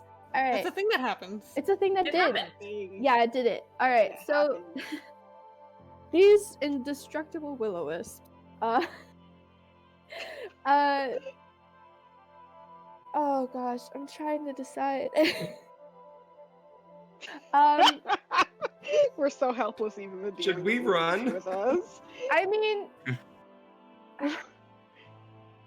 I'm trying to think because it's already 9 a.m. and I got other stuff going on in this game than will-o-wisps. Oh. Okay, so we're gonna do Where's this. That spirit. Yeah, no, the spirit Yeah, of the can the force is spirit like, guardian help? So Pull the up. spirit sighs and looks like kind of defeated, and he puts down Coral, and he just walks up and just freaking whack all 3 of these will-o-wisps, and they just disappear. So like he ends the combat for you guys. We're gonna The We're spirit gonna- really. The spirit Yeah. really said, yes. Yeah, the spirit's like a little annoyed, but he still has faith in you guys. I Take don't. a short rest, please. I would not. Yeah. Can we take a short rest? IRL. So I can Yeah. back. Okay, so with that, we'll take a 5-minute break. We'll come back at, let's say, like 9:15ish, 9:16ish. So yeah, we'll see you guys in a little bit after we all recollect after that fun encounter with Will-O-Wisp. Hi everyone, welcome back. Just a reminder, keep donating to the Trevor Projects. We would love, I don't know if you guys could hit 3K while I'm DMing. That's a challenge. But anyways, don't forget to donate. We are back with Yokai Vale, and we just got our ass kicked by some Will-O-Wisps. Listen, you're right, but you shouldn't say it. I'm Got our sorry. We got our. Yes, we you got our did butts get your kicked apple by bottom light. kicked. I got my ass kicked. I got my butt kicked by myself. Mm-hmm. Okay, so after that, nobody, like, the spirit doesn't say anything, and definitely the little itty bitty doesn't say anything. But you guys start walking again. After about 2 hours, the forest floor becomes less crowded, and the trees start breaking apart a little bit, and it's a lot lighter out. And the spirit lets Coral down from its back, and points to a trail that is right in front of you. And you guys hear the sound of laughing kids. The spirit says, all done. I stop here. That's not unsettling. What? Thank you so much for escorting us through the forest, Mr. Tree. Have a wonderful rest of your day. I'm not Tree, but you're welcome. Godmother, please. Maybe What? have a little bit more respect. Their name is Spirit. They have told us as such. Of course, Spirit Tree. Spirit of the forest. Spirit of the forest. Puppy. And Pup. Puppy. And puppy. Hi, Harley. Can you be quiet? So the spirit basically is like, cannot go further, but good luck. And it turns around and just slowly walks back into the forest. And Coral just gives a little wave and is like, all right, I bet we're getting close, and starts bounding down the trail. Don't go too far from us. Stay close.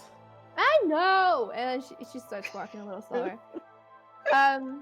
So you guys start going down this trail a little bit, and soon this trail leads past a tree line, and you guys see a gorgeous waterfall and a ton of kids just playing around. Around this middle group of kids, you see this one kid just moving around angrily at the tree line and just yells and throws a fireball into the tree line. And she seems to be like looking around, and then she spots you guys, and then she's like, Coral! And just starts running towards Coral and the race. As Did these kids run away to go to the water park?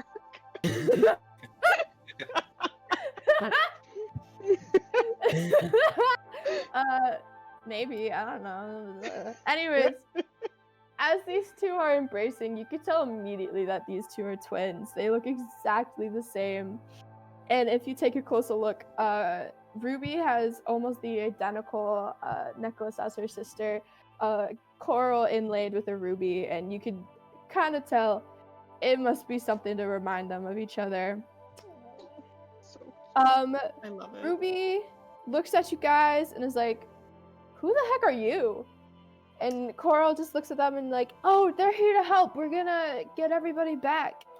And Ruby just kind of stomps and is like, well, I haven't been able to get out of here, so I don't know how a group of people is going to be able to help. And she kind of walks back towards the kids and the waterfall. And Does it look behind us like all of a sudden we're in like a force cage or something? Like, are we still able to move back and forth? So if you would like, you guys can do an intelligence check as an investigation or arcana. Okay. My intelligence modifier is a big fat 0, so. Oh, 22 investigation.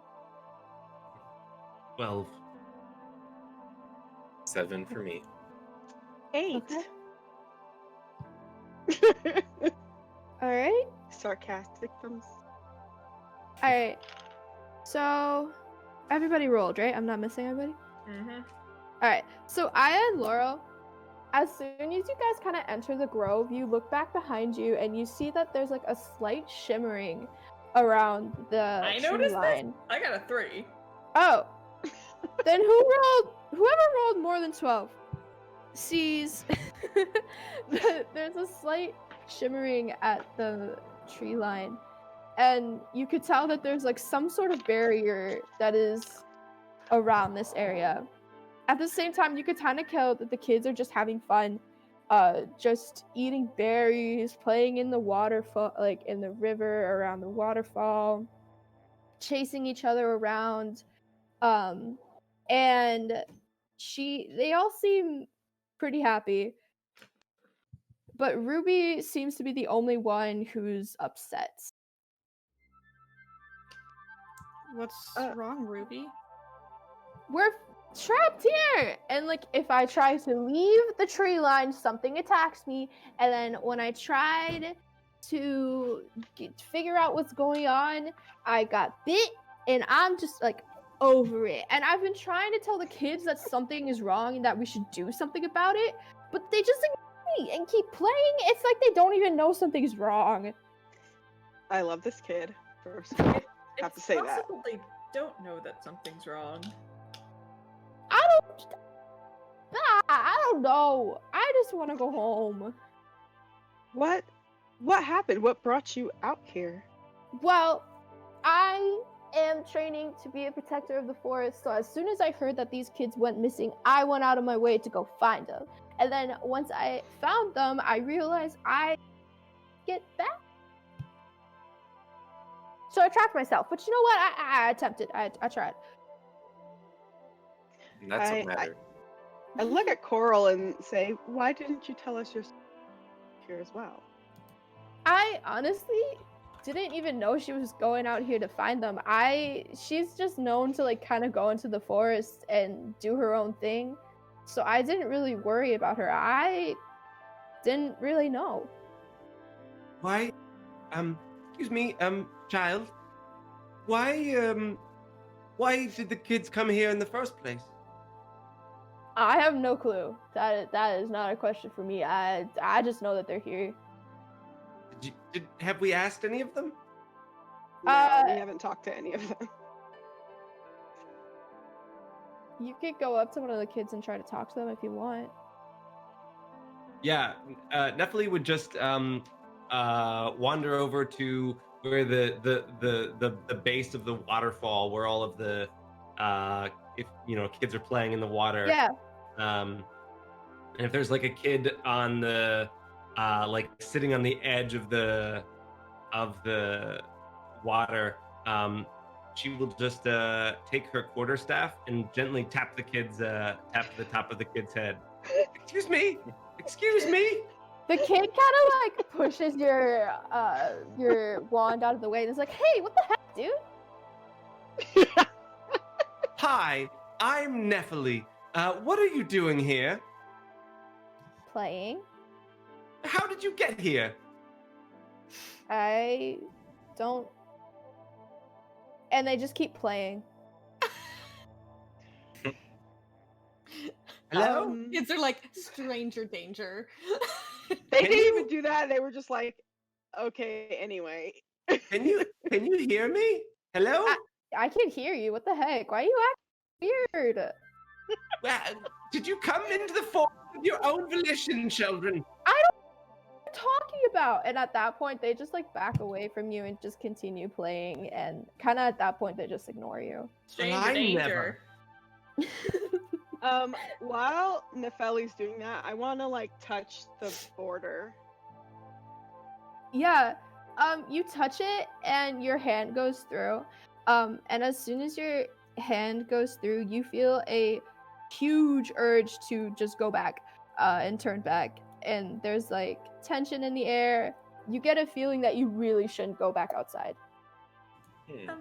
Ruby, you mentioned something biting you? Yeah, I went into the waterfall and then this big wolf appeared and it bit me and then I ran out. Sounds like we're going into the waterfall. She leads you over to the waterfall and she's like, just be really careful. It was like the scariest thing I ever seen. And at this point, can I please have a marching order of who's going into the waterfall first and such? If you want to go into the waterfall. You don't have to go into the waterfall, but like I'll go Okay. first. Okay. I'll go. So Aya and then Dallin? No, Nouvelle then down. Nouvelle, I'm sorry, I have the map up and not you guys, so I'm just going based off voices, and I'm kind of deaf sometimes. No, it's okay. Oh no. I'll be in the middle. In the middle. Laurel will be sitting on Nefeli's head. Okay. And I'll take up the rear. Okay. And then. There, hop, hop. All right. So, Nouvelle, you walk into his cave, and the light is shining behind you, and it's completely dark in front of you. You look back to see if your friends are following, and the entrance of the cave is just gone. Your friends aren't Love that. behind you. You're by yourself. You don't really understand what's going on. And then you realize you're in a room and you can't see anything. There's a torch on the wall. The slight glow of the torch shows bars surrounding you, and you're trapped.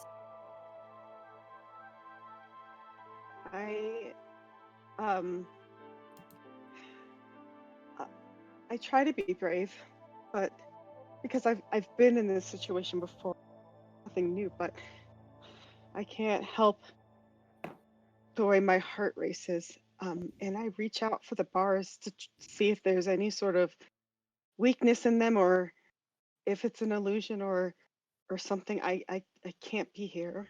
Yeah, go ahead and throw me an intelligence check.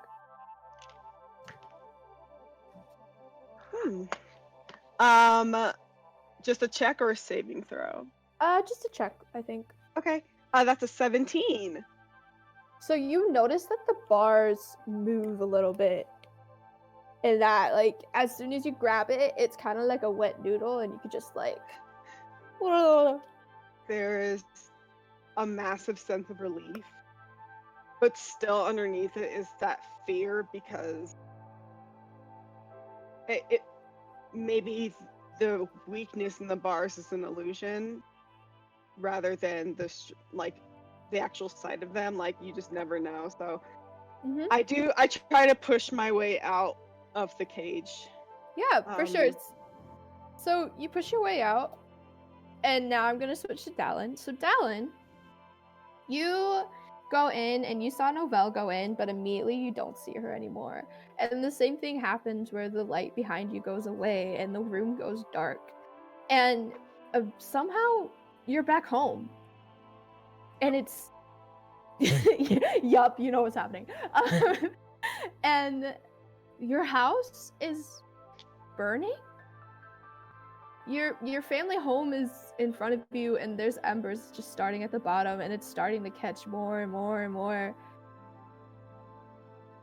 He just like breaks out into a run towards it. Mother. Does he? Can he like get inside? Or is it like completely? You could try to open the door. Can you make me an intelligence check? Intelligence? Mm-hmm. 17. Alright.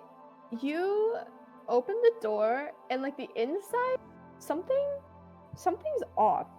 Like it looks like your childhood home, but like there's like this air of something not right. Like a picture is up that doesn't look like you and your family. There's flowers where not your mom's favorite flowers, but the flowers she absolutely hates. And with that, we're gonna go to Laurel. So Laurel, you go in with Nefeli, and immediately you're not on her shoulder anymore. You're by yourself. And in that moment of panic, you look around you and you realize you're in this dark cave by yourself. And you look back in front of you and you see your hag mom. No, The one who made you this way. No. And she just says, "Hi, sweetie. No. I've been looking for you, hon. Where have you been?" I will back up as far as I can. She starts moving towards you a little bit. You know, we've been missing you back home. Like, where have you gone? What adventures have you been on? You need to talk to me. I will try to make a break to run between her legs. Yeah, go for it. As you do that, can you make me an intelligence check? Yes. I'm excited to fail this. 9. 9. As you move under her legs, it seems like it's her. It seems like your mom. It's odd. Like, she shouldn't be here, but there she is. And you successfully run under her legs, and you start trying to run away from her, but it seems like the room stretches, and you never get away from her. She's always the same exact feet behind you. No. And with that, let's go straight over to Nefeli. So, sorry, I shouldn't be so like energetic about this. I love say- scaring I the would say- PCs. As Nefeli is also heading into this cave with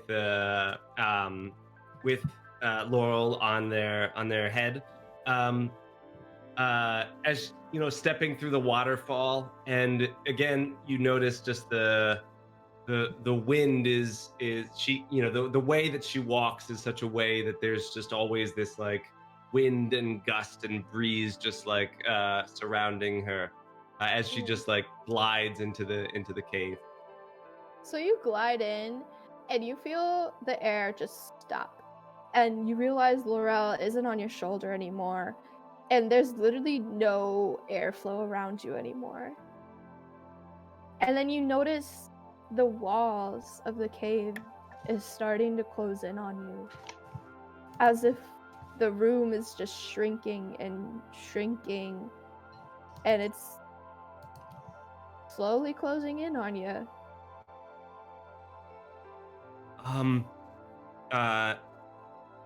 Yeah, she will she tries to use this like inherent like you know, gust of wind in her body, but nothing comes. It's almost as if like the oxygen has been like pulled out, and they're like she can't summon the wind that's been surrounding her whole life.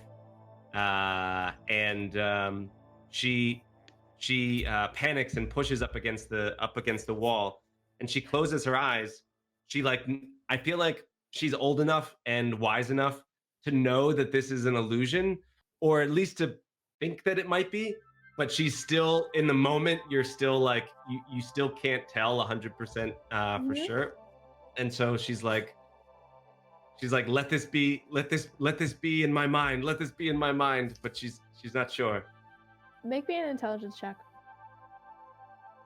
Straight intelligence? Yeah, sure. That works. I'm not being picky. 15. 15?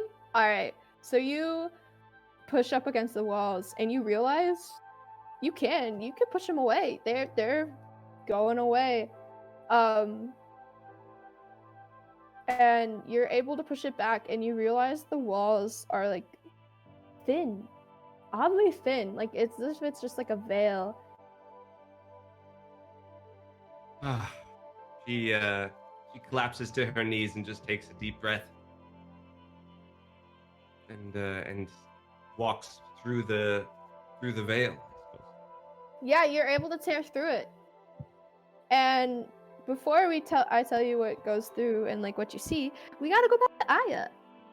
So Aya, you see all your friends walk through, and you expect to see them in front of you, like they always are. They're always with you. You always have that sense of comfort. And then you don't see them. It's just dark. And then you notice the light around you goes away as well, and the entrance of the cave isn't there. And then you turn back around, and your loved ones are there? Wait a second, they weren't there a minute ago. And they have weapons with them. And they're just standing in front of you. Like, all of them have a short sword. And they're just there. I just want to say really quickly, this is Tuck. I gave Witchy 2 different fears, and I did not know which one they were going to pick. And of course they went for this one. I always go for the one with the more trauma. Aya stares down, and does it look like everyone in front of her is like angry and like Yeah, they're posed to attack, but they don't say anything. They're just standing there. She kind of reaches up. She has a necklace around her neck, and she just kind of reaches up and she's like, I left for a reason. They know. I'm okay. I'm going back. And she turns her back. Roll She trusts that they won't attack her. Oh my gosh, roll me an intelligence check. Keep in mind, my intelligence is 10, so it's +0, so... That's okay. Mood. That's a 2. So, you're My trusting thoughts head them, empty. and you start hearing steps. Step. Step. They're walking very slowly towards you. But you're trusting them, and you're not doing anything. And we're gonna switch to Novell. So Novell, you're able to get out of these bars, but you look around, and you can still tell that there's a door in front of you, kind of similar to like how you were in before. There's not always just one locked room when you're locked up. So can you roll me a intelligence check to see if you could find anything to unlock the door with? 6.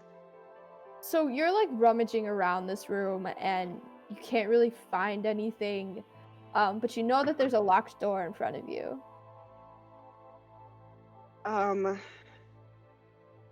I try the knob. I know for sure it's locked. Yep, it's locked. It's not moving. There's a keyhole on top of the lock, the doorknob to be able to unlock it, but you couldn't find a key. I'm shaking. Again, I don't think this is something you ever get over or get used to. But I remind myself that even though I'm new at it, I am a warrior. I taught myself to fight for this reason. And I'm not gonna let a wooden door hold me where I don't want to be.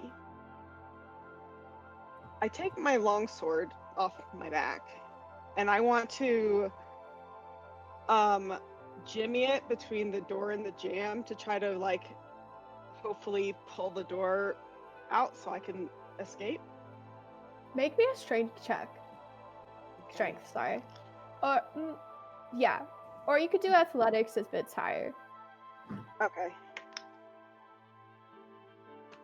I'm gonna go with athletics because it's higher. So that's a 25. You freaking bust this door down like a badass bee that you know you are.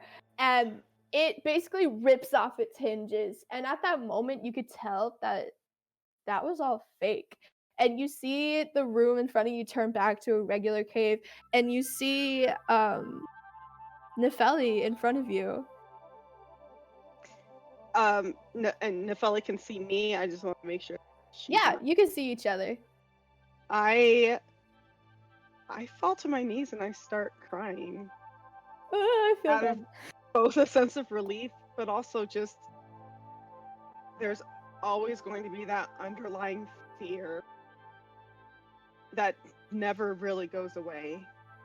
Yeah. And But I feel like I can breathe now. Nefeli just quickly wraps her arms around Vel as much as she can, and just here, my dear, it's okay, it's over, it's not real. I cling to her. All right. And with that, we're gonna switch back to Dallin. So Dallin, you're in this room. It is starting to burn. It doesn't look right, but you don't really know for sure. Is it like hot at all? It's a little steamy. It's getting there. It's like the flames are starting from the bottom, and you could tell that it's gonna start getting real hot really quick. Okay, and no one is there, right? It's just me. Surprisingly, nobody's in the house. Okay. I guess I'll try to bust back out the door if I can. So, I'm sorry, can you say that one more time? To bust out the door. Bust out the door? Yeah, so Well- you make your intelligence. Actually, yeah, so the door closed behind you. Okay, same thing, strength. If your athletics is higher, go with that. Okay. 10. Okay, so you doors aren't that hardy. All right, you busted down. And you run back outside. And you turn back around. Can you make me another intelligence check? You got it. Thanks. That is also a 10. So you look back and that's odd. That doesn't look exactly like your house. Like it looks like your house. Like all the big details are the same, but like the little details, like the handprints that you put and paint on the front door, aren't the same. And with that, we're gonna go straight back to Laurel. So Laurel, you just ran past your hag mama, and I'm sorry, that's just fun to say. And you turn back and you realize it looks like her. Like, what are you gonna do? Hit her with the vicious mockery. Right? You can if you want. You can try. Oh, I have hold person. Oh, okay. I need Hag Mama to make a wisdom saving throw. Okay.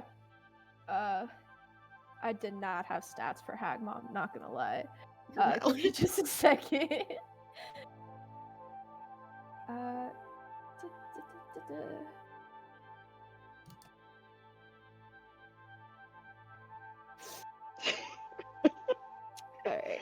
Give me just a second. Okay, here we go.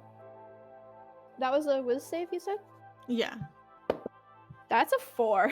A 4? Yeah. Okay. That does not save. Laurel kind of like cries out, "Stop! Leave me alone! I'm not yours anymore!" So as you hold her and you have a chance to get a second look, she says back to you like, "What do you mean?"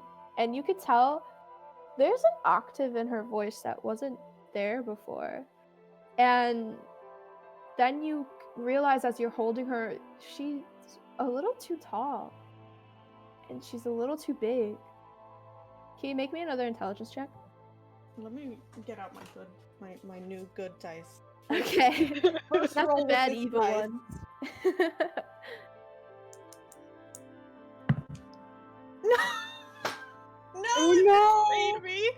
4. It's a 4. Oh no. Even with all these differences, you're so scared you can't realize. You still think it's her. You just think it's been long enough that she could have changed appearance a little bit. No. Okay. All right. So Aya, you have your back turned to these, your family, and they're slowly coming towards you. Yeah, turn around. Mhm. I'm gonna cast Thaumaturgy on myself, Okay. and I'm going to yell, and the Thaumaturgy will make my voice sound louder and more even ever present. Stop! I will not hurt you, and you will not hurt me. I don't want to do this. As you say that, they like stop. And make me an intelligence check. Okay, I've grabbed. This is grabbed a new dice. 10. 10? Alright. So you notice as you look at them that they say back, they're like, but what if you do? And you know the voices of your family, obviously. They're your family. You've laughed and chuckled and all that with them. And you realize that it's a little off. Like, it's like an octave down than what they usually are, and it's completely monotone. But what if you do?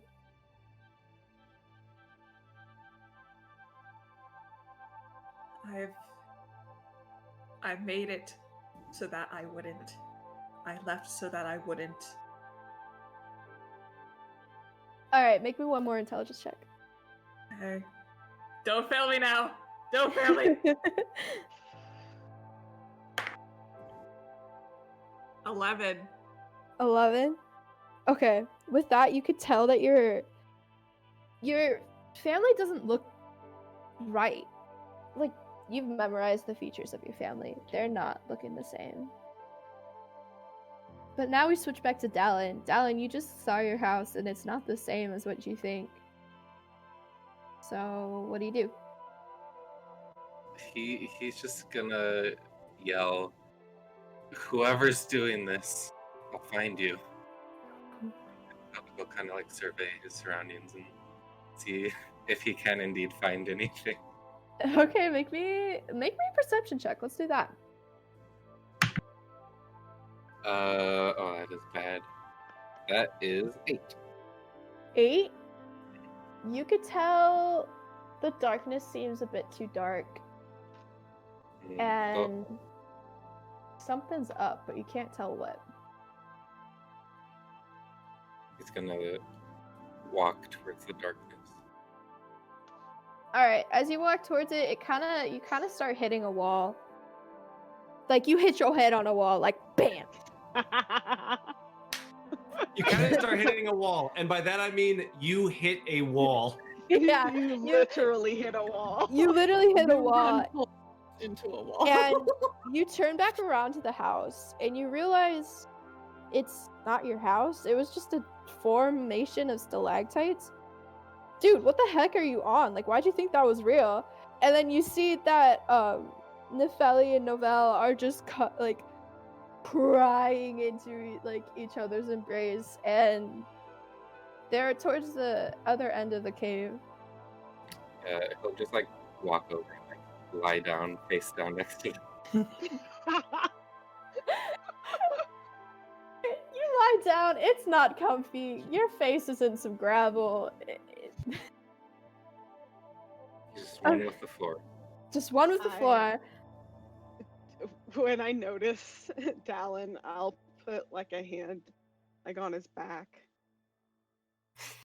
Just so he knows like that this is real, that we're actually here.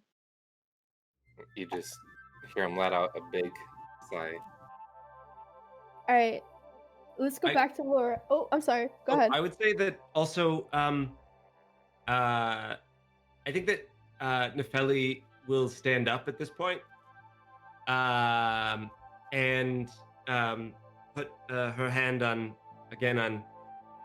Nouvelle's shoulders as a nice warm tap, and then she will walk towards the darkness from which they both came, and just start shouting at the top of her lungs, and shouting, Laurel, Aya, Laurel, Aya, can you hear me? And with that, we're gonna go to. Laurel is having some technical Yeah. issues. Yeah, it's okay. Let's go to Aya then. So Aya, your family doesn't look right. Their voices are off. There's obviously something wrong.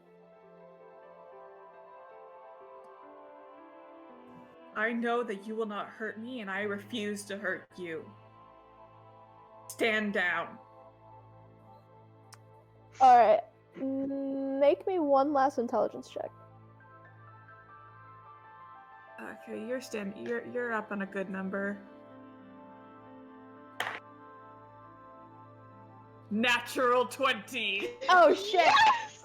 You look at these things and you realize it's just clay. They're just clay, and the colors start just turning brown, and they start melting away from you. And the room starts to light up a little bit, and you see Dallin face down. You see Nefeli just sobbing, or you see Novelle sobbing, and like Nefeli just trying to make sure everyone's okay. Aya's gonna let out a breath that she did not realize she was holding. And her hand's just kind of gonna go to where her daggers are lying at her on her side. And she looks as though she's almost about to untie them. She's like, I've gotten better.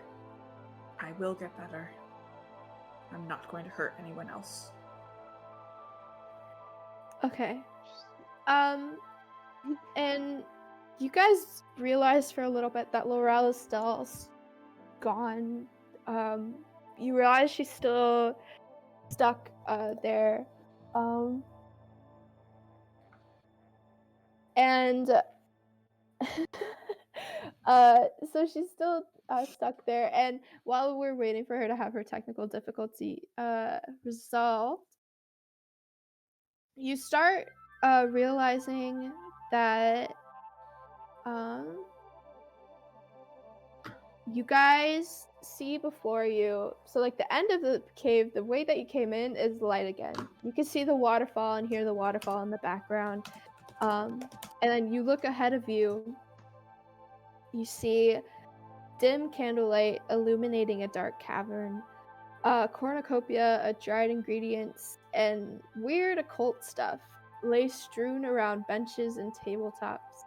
And in the center, a large circle of runes and arcane symbols, and a figure in a large black wolf skin lays huddled.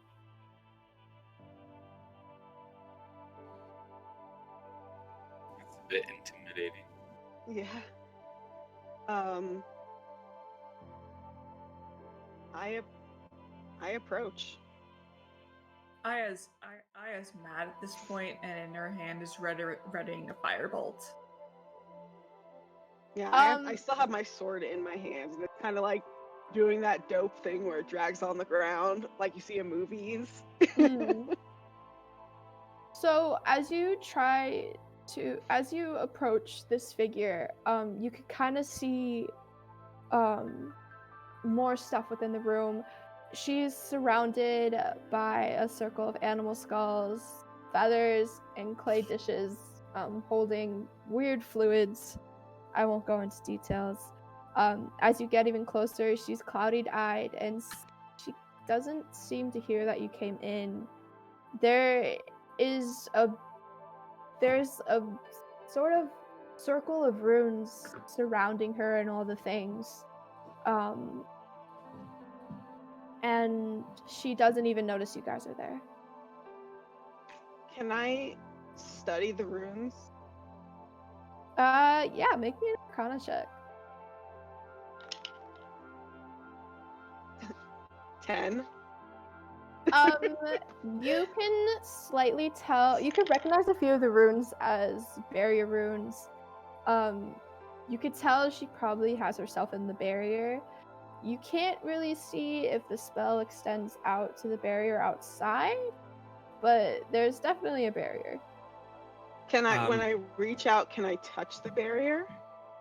You touch it, but you kind of flinch back. It hurts a little bit. Oh.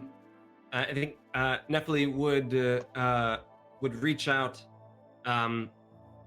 with her bare hand and say, "Stop this spell this instant!" And cast suggestion.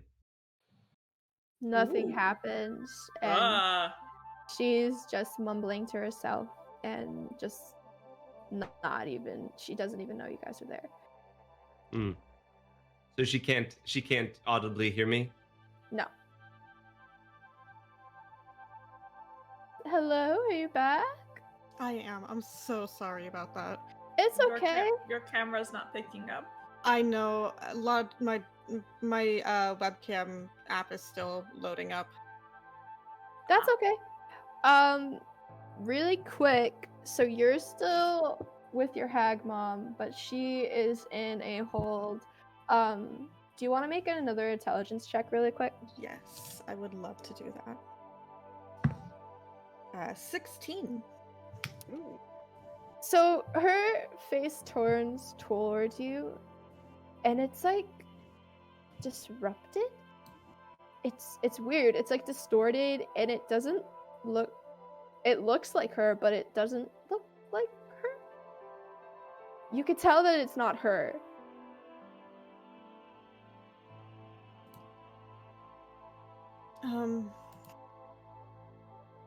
No, this isn't real. I'm with my friends. As soon as you say that, the fake hag mom kind of turns to clay and starts melting away. And you end up into this cave, and you see the entrance to the waterfall from the waterfall in front of you. And as you turn around, you see your friends entering this room. Just to describe it again for you, it had. Let me pull up my description.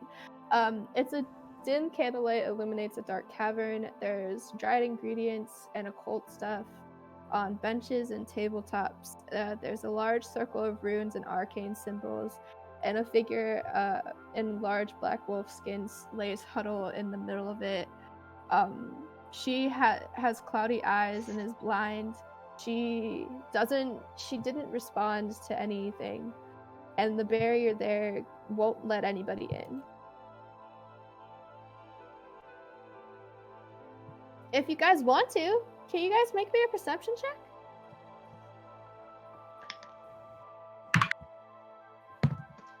No, I don't see anything. It's a 2+ things. Yeah, I got a 9. 14 So for me. 7. actually, so Novelle, you actually see a piece of paper that's right out of reach of this woman's clutched hand, and it reads, "It cannot be seen, it cannot be felt, it cannot be heard, it cannot be smelt. It lies behind stars and under hills, and empty holes it fills. It comes first and follows after, ends life, kills laughter."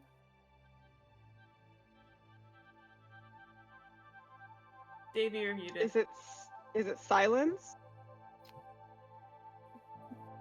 You don't. No, it's not. Air? Sorry, Nouvelle, can you read that to me one more time, dear? I can't quite see the note on the floor. Yeah. I read it out loud again. It cannot be seen, it cannot be felt, cannot be heard, cannot be smelt.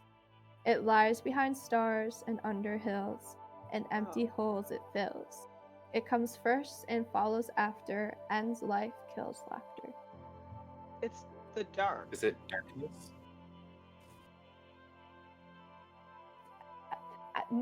Yeah, it is.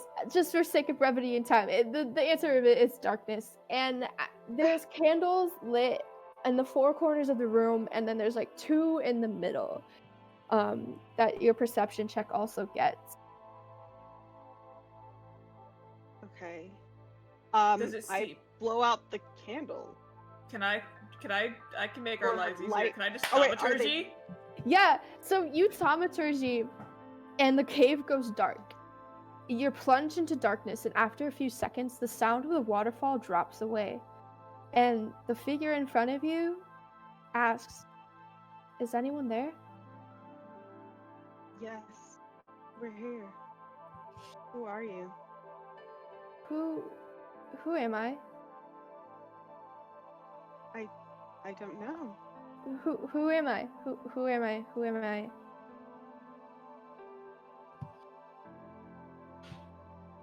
Okay, they still can't see, right? Who? They're- The twins? The twins? I forgot to say it. The twins shortly come in after you guys. Oh, okay. Ruby and Coral come in after you guys. Does the voice sound familiar to any of us? You can do let's do a perception check.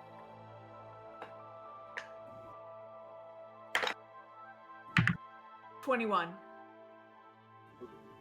Okay, so with your perception check, you kind of decided to like go around the cave and kind of check it out to see if you could find any clues of who this person is. And you find this false stone, and in a small bundle of furs in the corner of the cave, you find a necklace with lilies and ivy surrounding it. I want to reach out to the person and like tap them on their arm so they know that I'm there, Mm-hmm. and then reach down and take their hand. She lets you take their hand, but she's still very confused, and she asks you, "Who am I?" I'm sorry, I do not know. We found you in this cave. I think I may know. And I'll go over and I'll press the necklace into her hand. At that point, Ruby and Coral see it, and they're like, "Oh my god, that's Ivy." Ivy is Lily's, Eddie's twin sister. And as soon as she realizes that she's Ivy, she what does she do? Sorry, give me a second. She comes to her senses, and a spell's dropped. The air in the room kind of feels normal now. The barriers cease, and the waterfall takes a darker, older quality, kind of similar to the kind of dark and spooky aspects of the Yokai Vale. She kind of Ivy just looks at the necklace in her hand and slowly realizes something is wrong, and she's still confused and begins to sob quietly. Between her sobs, she just asks to be left alone in the cave.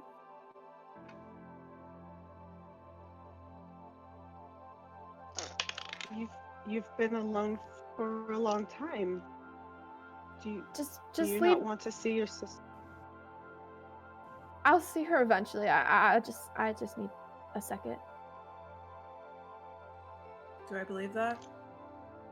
You Yeah. feel it that she needs space. She needs a minute. Did the twins say anything? The twins are kind of looking very towards they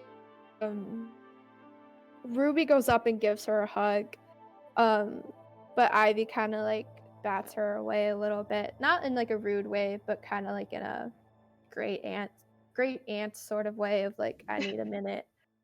I think that Nephili will go up to Ruby and Coral and kind of wrap her arms around both of them and say, "Come on, children, let's go back to the let's leave her a little bit of space and would you like some apples?" And starts to try to lead them back to the entrance of the cave. Yeah, so while you're doing that, Ruby's kind of wiping her eyes a little bit, and Coral just seems a little sad, but they let you lead them out of the cave. And as you guys leave the cave, Lily, the white wolf is standing there. And Coral and Ruby just go up and start talking to it as if it's just a normal thing. You kind of realize really quickly that they know her somehow, but they know the wolf. And they look like an actual wolf. Yeah, like a big white dire wolf.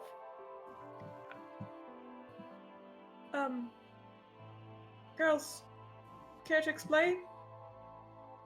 That's Lily. What do you mean? The wolf is... Yeah, she could change into a wolf.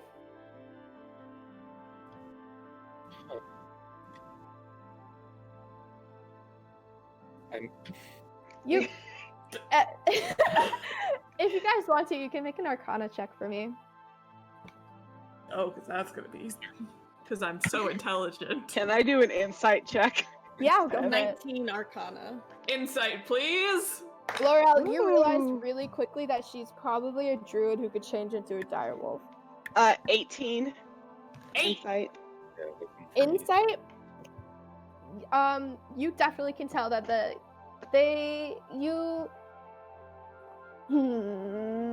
you could tell that the kids are telling the truth and that that has to be Lily. That has Laurel to be Eddie. just like kind of casually is like, oh, but doesn't explain.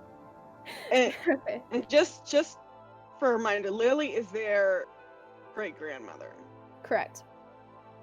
who's been following us this whole time. But Correct.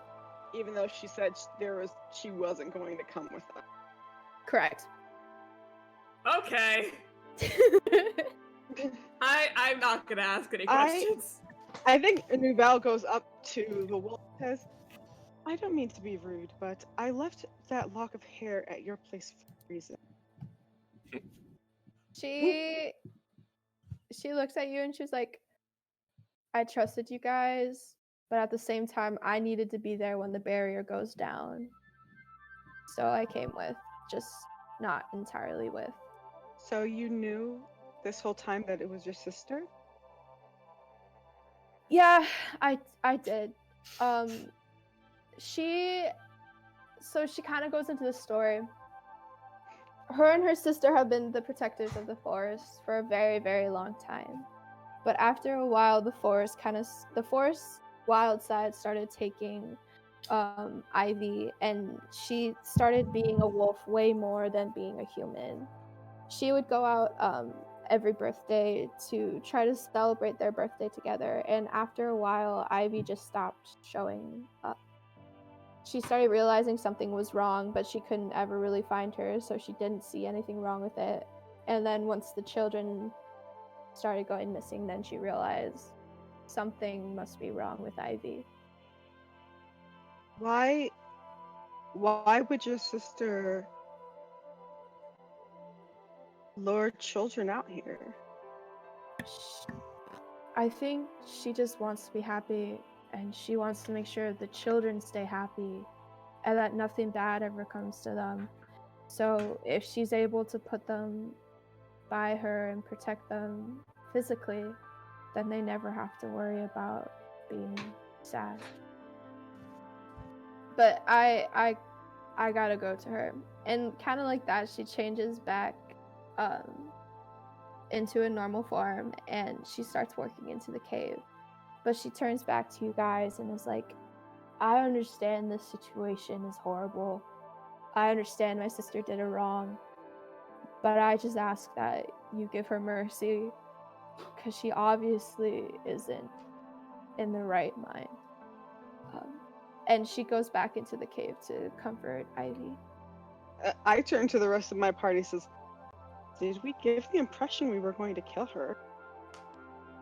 I don't know. I look pretty fierce, I think. I think it's more. Nouvelle just pats him on the shoulder.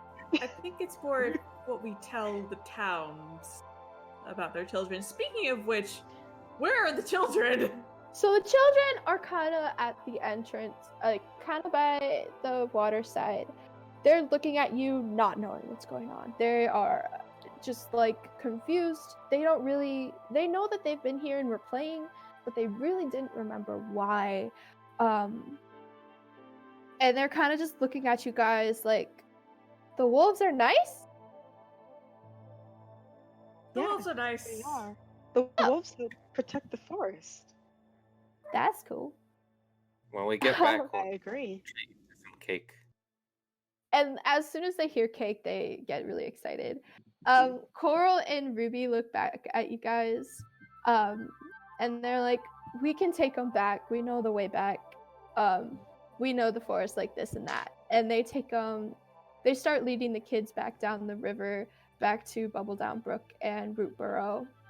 I think before they go, I take Ruby and Coral aside and say, before you get to town, you might want to spin a tale so the townsfolk don't get even more up in arms than they already are.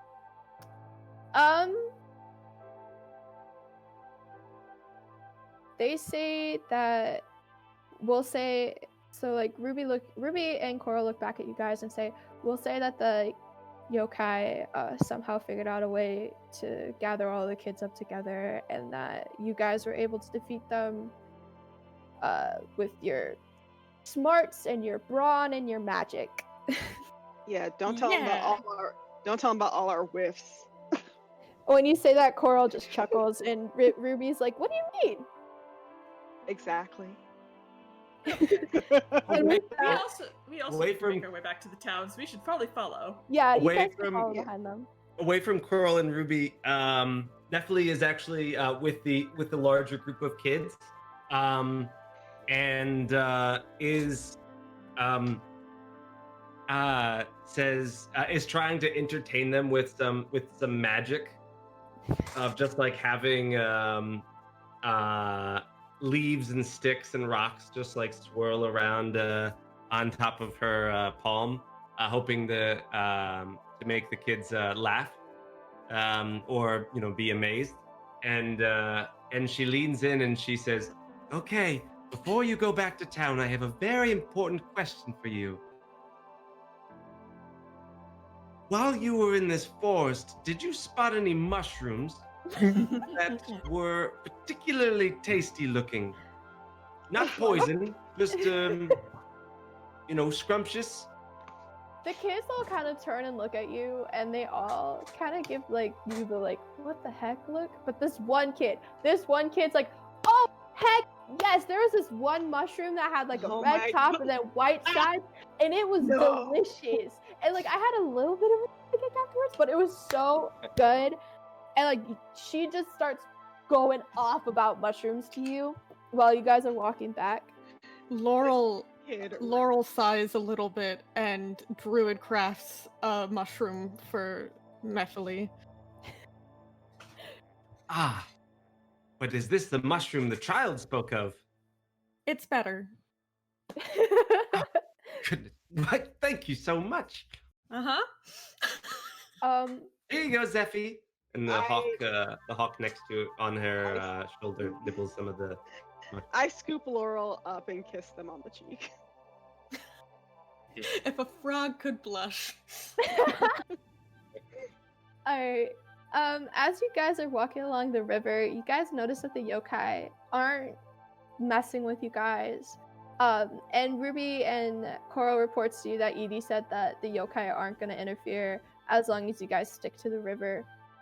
So you guys make the long little walk back, and by the time you guys get back, it is nighttime. but you guys clear. You guys start seeing Rootborough and Brubblebrook in the distance, and you see people shouting, "Hey, they're back! Oh my God, the kids are back!" And families just start rushing towards the kids. There's a couple of people taking down the barrier, and they're all just coming up to you and like patting you on the back, saying thank you. This one mom just comes over and starts sobbing into someone's shoulder. It is very obvious that they are very happy that you guys helped them. And the townsfolk kind of are also talking amongst themselves, and they scrape together the money that you came to get for Lord Yama. But an additional 95 gold pieces, 16 silver, and 17 copper as a thank you for helping them out. Coral and Ruby start walking back to Eddie's place, the cottage.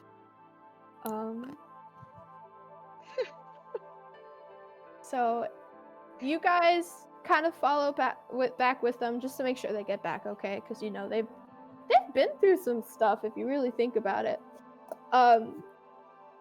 Ruby and Coral open the doors, and you guys find the cottage empty. On the table where all the tea cakes and all that used to be sits a note, and it reads, "Thank you for rescuing the children. I'm forever in your debt. I will never be able to repay you. Do not think too harshly of my sister, for these events are as much my fault as hers. I always tell my girls, you must see with eyes unclouded by hate, and I hope you forgive me." Coral kind of goes back into the library that she has and starts scurrying through it, and they find a scroll. And she hands the scroll to Laura, and as you read it, it is the tea and cake spell. Yay! And she says, "I think this will help you guys out, and thank you guys again." Perfection. Thank you. No problem. That tea was delicious. And upon leaving the town, Nepheli, you hit your foot on a mossy patch, and it's unusually bright. And you kind of go down and dig through the moss, and you find a necklace. And it looks like Lily, and it has some ivy. And upon picking it up, all of you look back towards the forest, and you see two young girls playing through the trees. They pass behind one tree before briefly reappearing as two young wolves and then disappearing. And with that, our adventure will turn black. And that was Mystery of the Yokai Vale. Yay! Thank you, Witchy. Yes, of Thank you course. so much, Witchy. I hope you guys enjoyed. I had a ton of fun. Just again to say, I did not write this amazing little one-shot. This was written this was published by Secret Cat Stories. The narrative is by Joe Sullivan. The editor was Birdie Dalton. If you really liked this one-shot and wanted to play it, it is on TTRPG. Just go ahead and look up Mystery of the Yokai Vale where you're there, and you should be able to purchase it. The maps were from Neutral Party. The music was from royalty-free music on YouTube. I just want to and at the end we could all plug our stuff. Again, I'm Witchy. You can find me on Witchy98, or on Witchy98. Holy crap! On Twitter at Witchy981. Just a self-plug, I'm on a podcast called Good Morning Thetis. We talk about all things Dragon Age, and soon we'll be talking about Mass Effect. In the upcoming, since the remaster's coming out, we're gonna start screaming about it. If you guys want to plug any you guys got working on, please do. Should we just go down the list again? Let's just go around again. Yeah, down the list.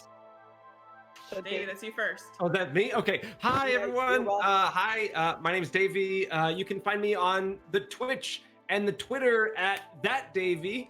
I am a queer and chaotic content creator and variety streamer. Stream a lot of indie RPGs and retro games. And yeah, you can find me there. Jacob. Jacob. Oh, sorry. I am Jacob, and you can find me on Twitter at @thejacobmeyer. He doesn't do anything. We play with each other on our family game. Sorry, that was rude, wasn't it? Roasted. I'm sorry, Jacob. You used to have a podcast. In our other campaign, my character is level 7 and only has 4 more hit points than my level 3 character in this one shot. I love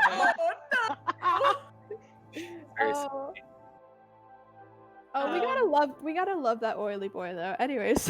Yeah. You know, that's okay, Jacob, because in my other campaign, Wicked, who is my DM, put all of our characters in jail. Speaking of Wicked, After almost murking us. Wicked, do you want to talk about what you're doing?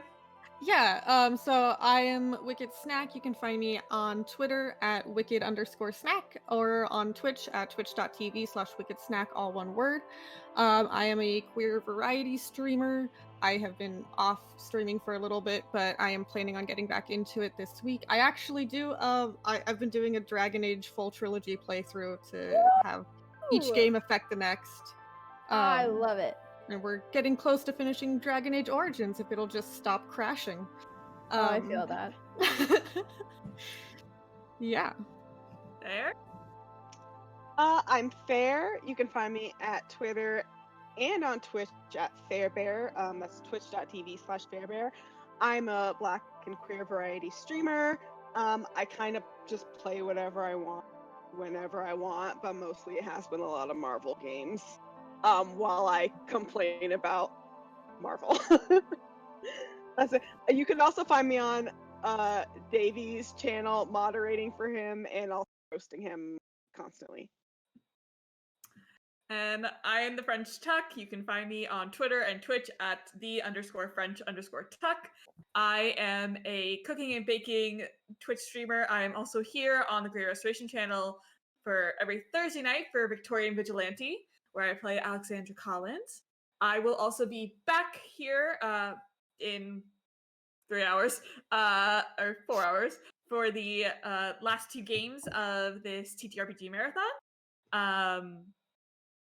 And there are still baked goods, I think there are still baked goods up for raffle, if you want to try and get your hands on some authentic treats by Tuck.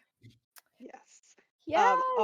I forgot to mention I will be in literally the next game coming up. So Woo! I hope you enjoyed my bad rolls. Hopefully they won't continue. I just jinxed myself, but whatever.